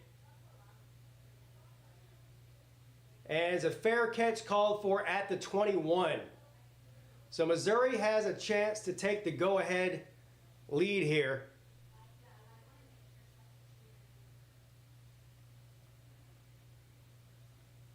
All right, so I'm a fan of whoever's on offense. So go Missouri. I believe in you. Let's go Tigers. Missouri and Iowa are both silly places. That's actually true. At least Missouri has the Ozarks. I don't know what Iowa has. Nothing. Actually, I do know what they have, and it's nothing. All right, Cook on 1st down. Throws for a big play, caught over the middle, inside the 40, or across the 40. 1st down, Tigers. Let's go.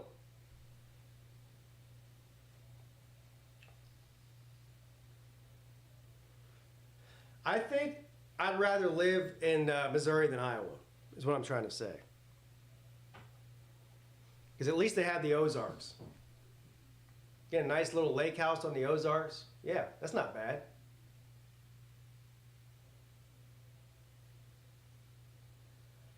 First and 10.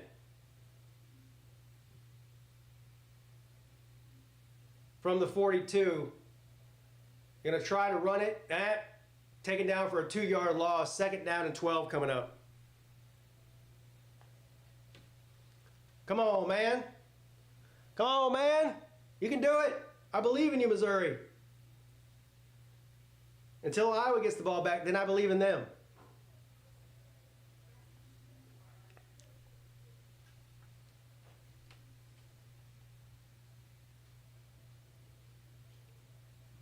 Second and 12.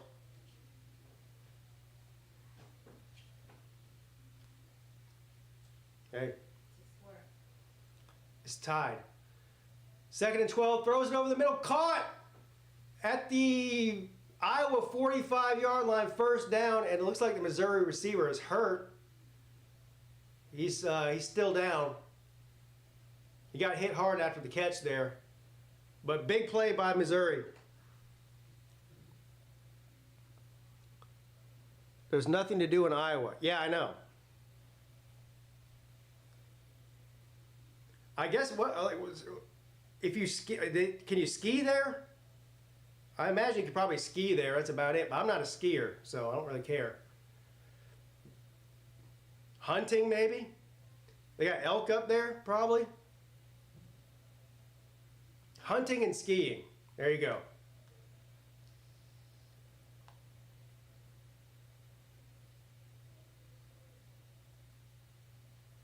Yeah, I'm trying to see what the injury is here. Looks like a leg injury of some sort. Looks like he's okay, though. That's good. Come on, Missouri, and hashtag SEC Roll Tide Roll. Yeah, I don't care who wins the game. I just want to hit my over. I'm 2 for 2 so far in this game. I like to go 3-0.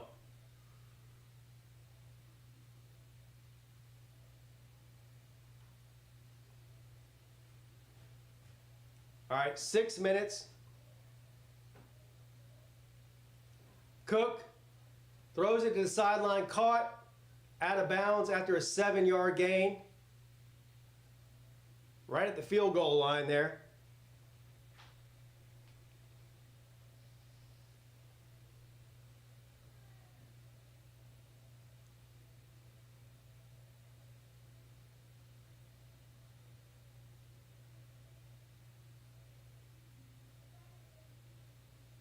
Second down and 4.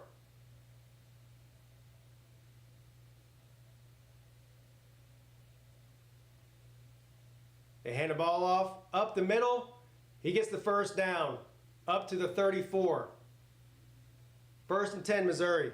Let's go. Practice making a baby. Yeah, that's always fun. Practice makes perfect. Yeah. I can get down with that. All right, first and 10.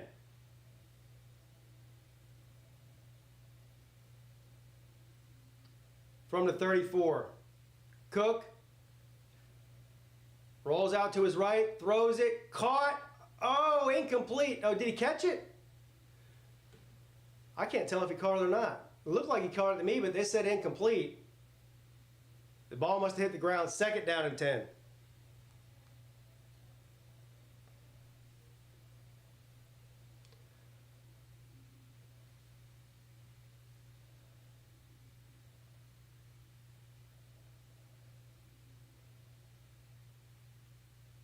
All right, from the 34. Inside of 5 minutes now. And we got a flag. This might be against Missouri. False start, I think. Yep, false start, Missouri. Damn. They're rowing the boat. They are rowing the boat on the Ozarks. On the lake. Rowing the boat, going backwards. Second down and 15 coming up, going wrong way. And football, you're supposed to go forwards, not backwards. I don't know if you guys knew that. But they're going backwards.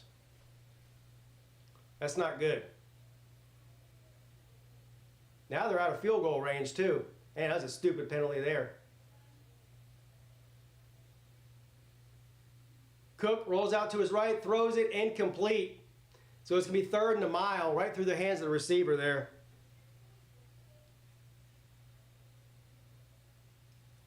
Well, they're shit in the bed now, aren't they?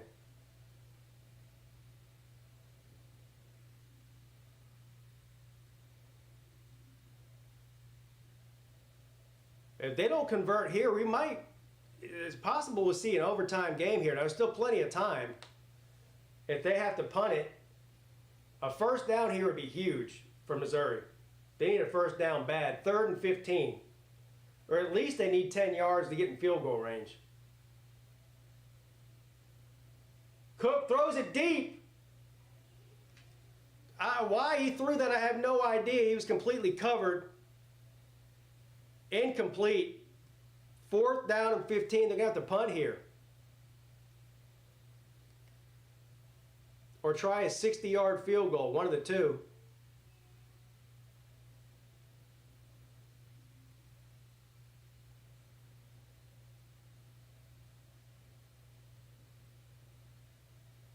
Now you got to rely on your defense.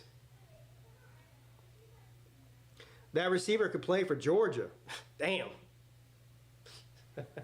Damn. Hold on now. They're trying a field goal here? He kicked it. He got it. 56 yards. Holy shit.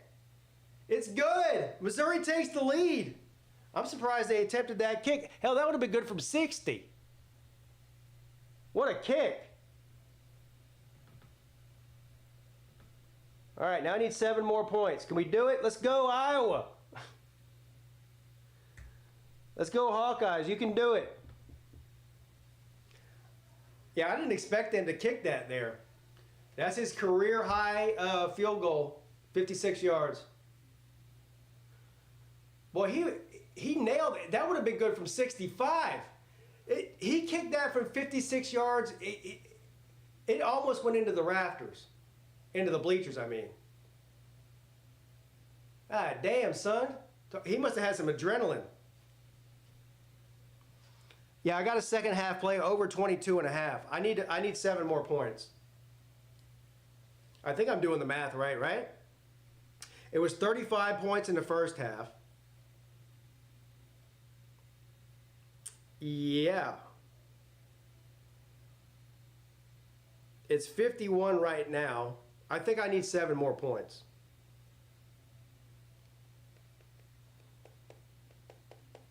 Yeah, he put a lot of trust in his kicker on that one. I'll give Drinkowitz some credit for that. That's a low percentage kick in college football there. He got it though. And a good kick.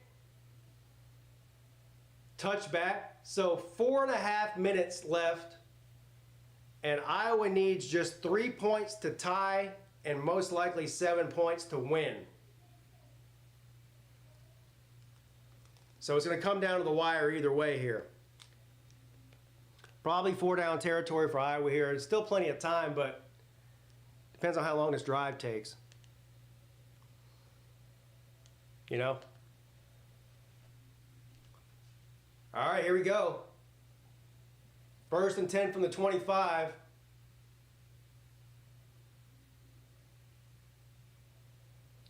Back to pass, throws it. Complete for about 4 yards. 2nd down and 6 coming up, 29-yard line. I'm getting a feeling they're going to dink and dunk their way down the field here. If I were them, they've had a lot of success running the ball today. Iowa's a legit running team. I might run it to try to just get down and have a chance to win it without giving the ball back to Missouri at all. Make this the last possession of the game. And they do run it on 2nd down and get 5 out of the 6. They might say 4 out of the 6. I mean, 3rd and 2. Come on. Let's go, Iowa. Win one for that old-ass coach. Win one for the Gipper. You can do it. I believe in you.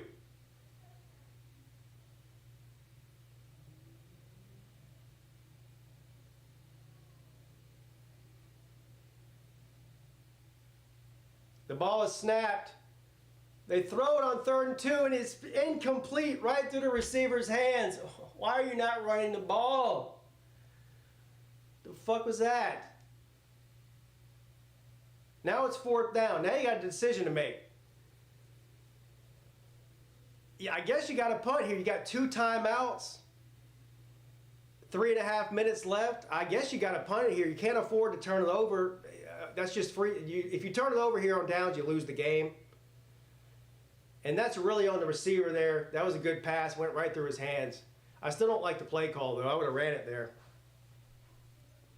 That was a bad drop. What's up, Jay? And they do punt it. So now you got to rely on your defense to get a stop and get the ball back and try to tie it. I'm going to be honest with you. As far as my bet goes, I hope Missouri just gets a touchdown here and ends this thing. Then I win my bet. Give a shit about the game or who wins it. You know? Let's go, Missouri. You can do it. I believe in you. Come on, Cook. Yeah, I don't know why they wouldn't. Yeah, exactly. Run the ball, Paul.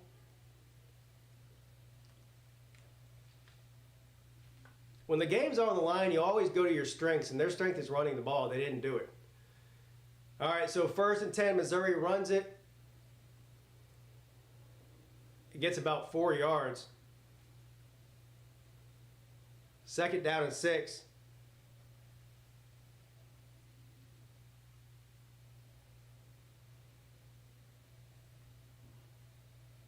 At some point here, Iowa's going to have to start thinking about burning some timeouts. We're getting down to close to the two-minute timeout here.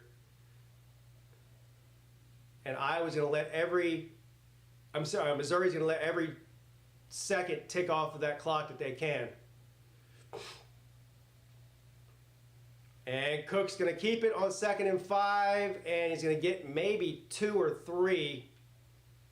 All right, 3rd and short. I don't know why why'd you run out of bounds, bro? You're supposed to be using the clock to your advantage here. That's a free timeout on that play. Missouri runs out of bounds. So that's going to stop the clock. See, that's bad play calling. On that play right there, if you're Missouri, just run the ball, keep it in bounds. He should have fell down in bounds and taken it to the 2-minute timeout or forced Iowa to take a timeout. 3rd down and 3.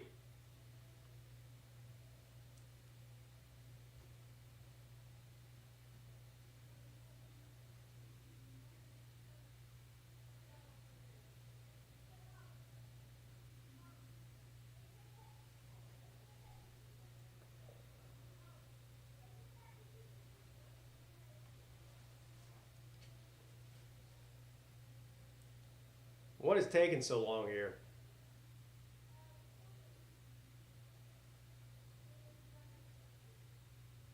Here we go, 3rd down and 3. Cook's going to keep it, and he's going to be short. He's a yard short. So it's 4th and 1 at their own 29. And this is going to take us to the 2-minute timeout. And you got to punt it here. Because if you don't get it, you're going to lose. So Missouri's going to have to punt here unless they want to do something really stupid and try to go for it on their own 29. Missouri's going to have to punt here and hope they can stop them. I punt it here. I don't really think you have a choice. If you don't get it, I think Iowa wins the game. Well, they'll definitely, at least, they're already in field goal range if you don't get it, so that would tie it. And if they get a touchdown, you lose. I punt it. Missouri's defense has played pretty well in the second half, too, so I just rely on the defense at this point. Also, Missouri has an elite kicking game. They might be able to pin them down inside the 10-yard line. At least inside the 20. What would you do?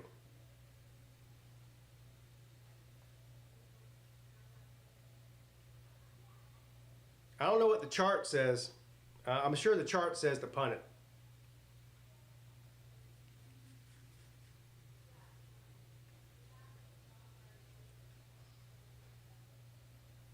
I'd like to see Iowa get a touchdown here. That would be good for me. This has been an exciting game, though. In a season or a bowl season where we're all complaining about blowouts, this game's been at least close the entire time. Nobody's really ran away with the game.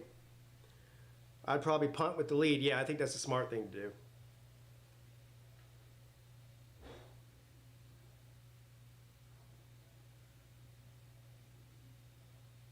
But there's still plenty of time left for Iowa to make a run here.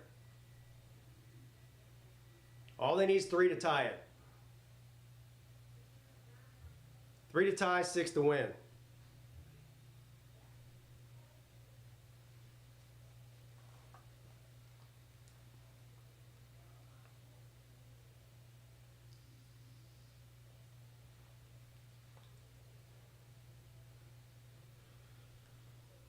Punt and go into prevent defense. Yeah, that's what they're going to do.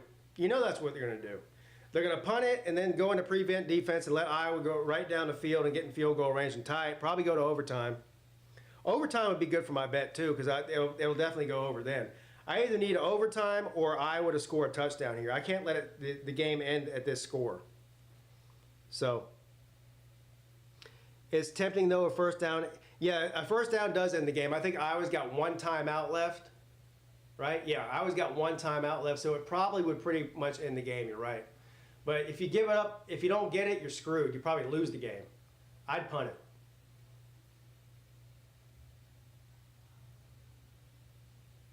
And they do bring out the punt team, and the punt is up. And the worst punt of the day by Missouri's punter. Wow. Shitty punt there. So Iowa's got life. 1 timeout, 1 minute and 54 seconds, down by 3, good field position. Well, this would be an interesting finish here. Shanked it.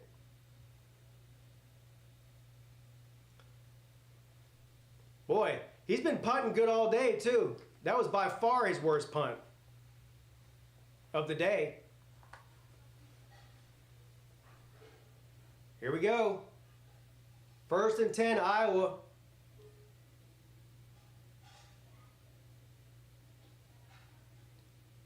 Only thing is, with the time being an issue, you might have to pass the ball more than you normally would here. And he's, oh my God, a big loss. That's why you punt it. A big loss. He might have lost 15 yards on that play. Holy shit. I mean, tripped over his own feet. Now you're in definitely a situation. It's a 2nd down and 23. And they take their last time out. Oh, yeah, Iowa's cooked. They're done. They're done. No more timeouts now. 2nd down and 23. Boy, they are just falling apart in the second half, haven't they? They've only got, what, 3 points in the second half? Yeah. Yeah, it was 21-14 at halftime. Iowa was up. They've got a grand total of 3 points in the entire second half.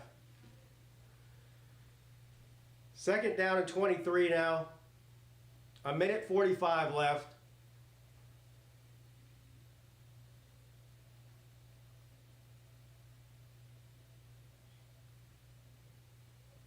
He just dumps it off to his check down. He's got room to run across the 40. Out of bounds at the 50, so he got a lot of that back. It's going to be 3rd and 5. And obviously it's 4-down territory, so you got 2 shots here to get the 5 yards. Only thing you can't do is what? Say it with me. Turn the ball over. The only thing you can't do, turn the ball over. Then it is over. Got the kicker out there warming up for a potential game-tying field goal here. 3rd and 4, to be exact. Throws it, caught. Oh, let's see where they spot it. It's going to be close. Let's see where they spot it. Oh, they spotted him short. I don't know, man. I think he might have got it. That's a terrible spot. 4th and 1, here we go. Here we go. The fuck was that?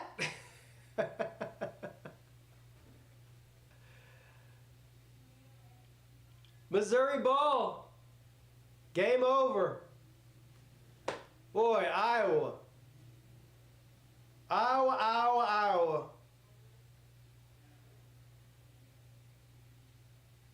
Couldn't get 1 yard when you needed it, man. Wow.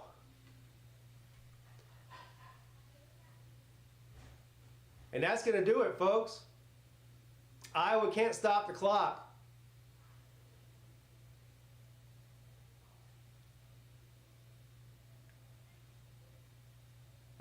Kirk Ferentz is mad about something. I'm not sure exactly what. He should be mad at himself. Oh, he thinks it was offsides. He might be right.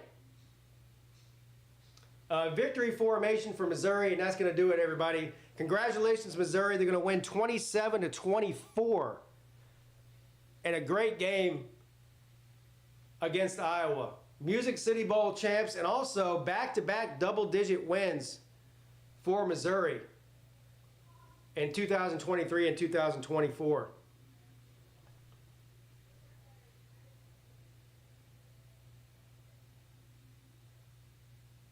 And that's it. He's probably mad about that spot. Yeah, I do think that was a bad spot. I thought he got the first down on the play, but I don't know. Anyway, game over. Congratulations to Missouri on another good season, back-to-back good seasons. Sorry about your luck, Iowa. You fall to 8-5. But good news, you'll have Kirk Ferentz again for the 150th year next year. So I'm sure you'll go 8-4 again, and that'll be really fun to watch in the Big Ten. All right, guys, that's going to do it for me as well. Thanks for hanging out with me for the past few hours.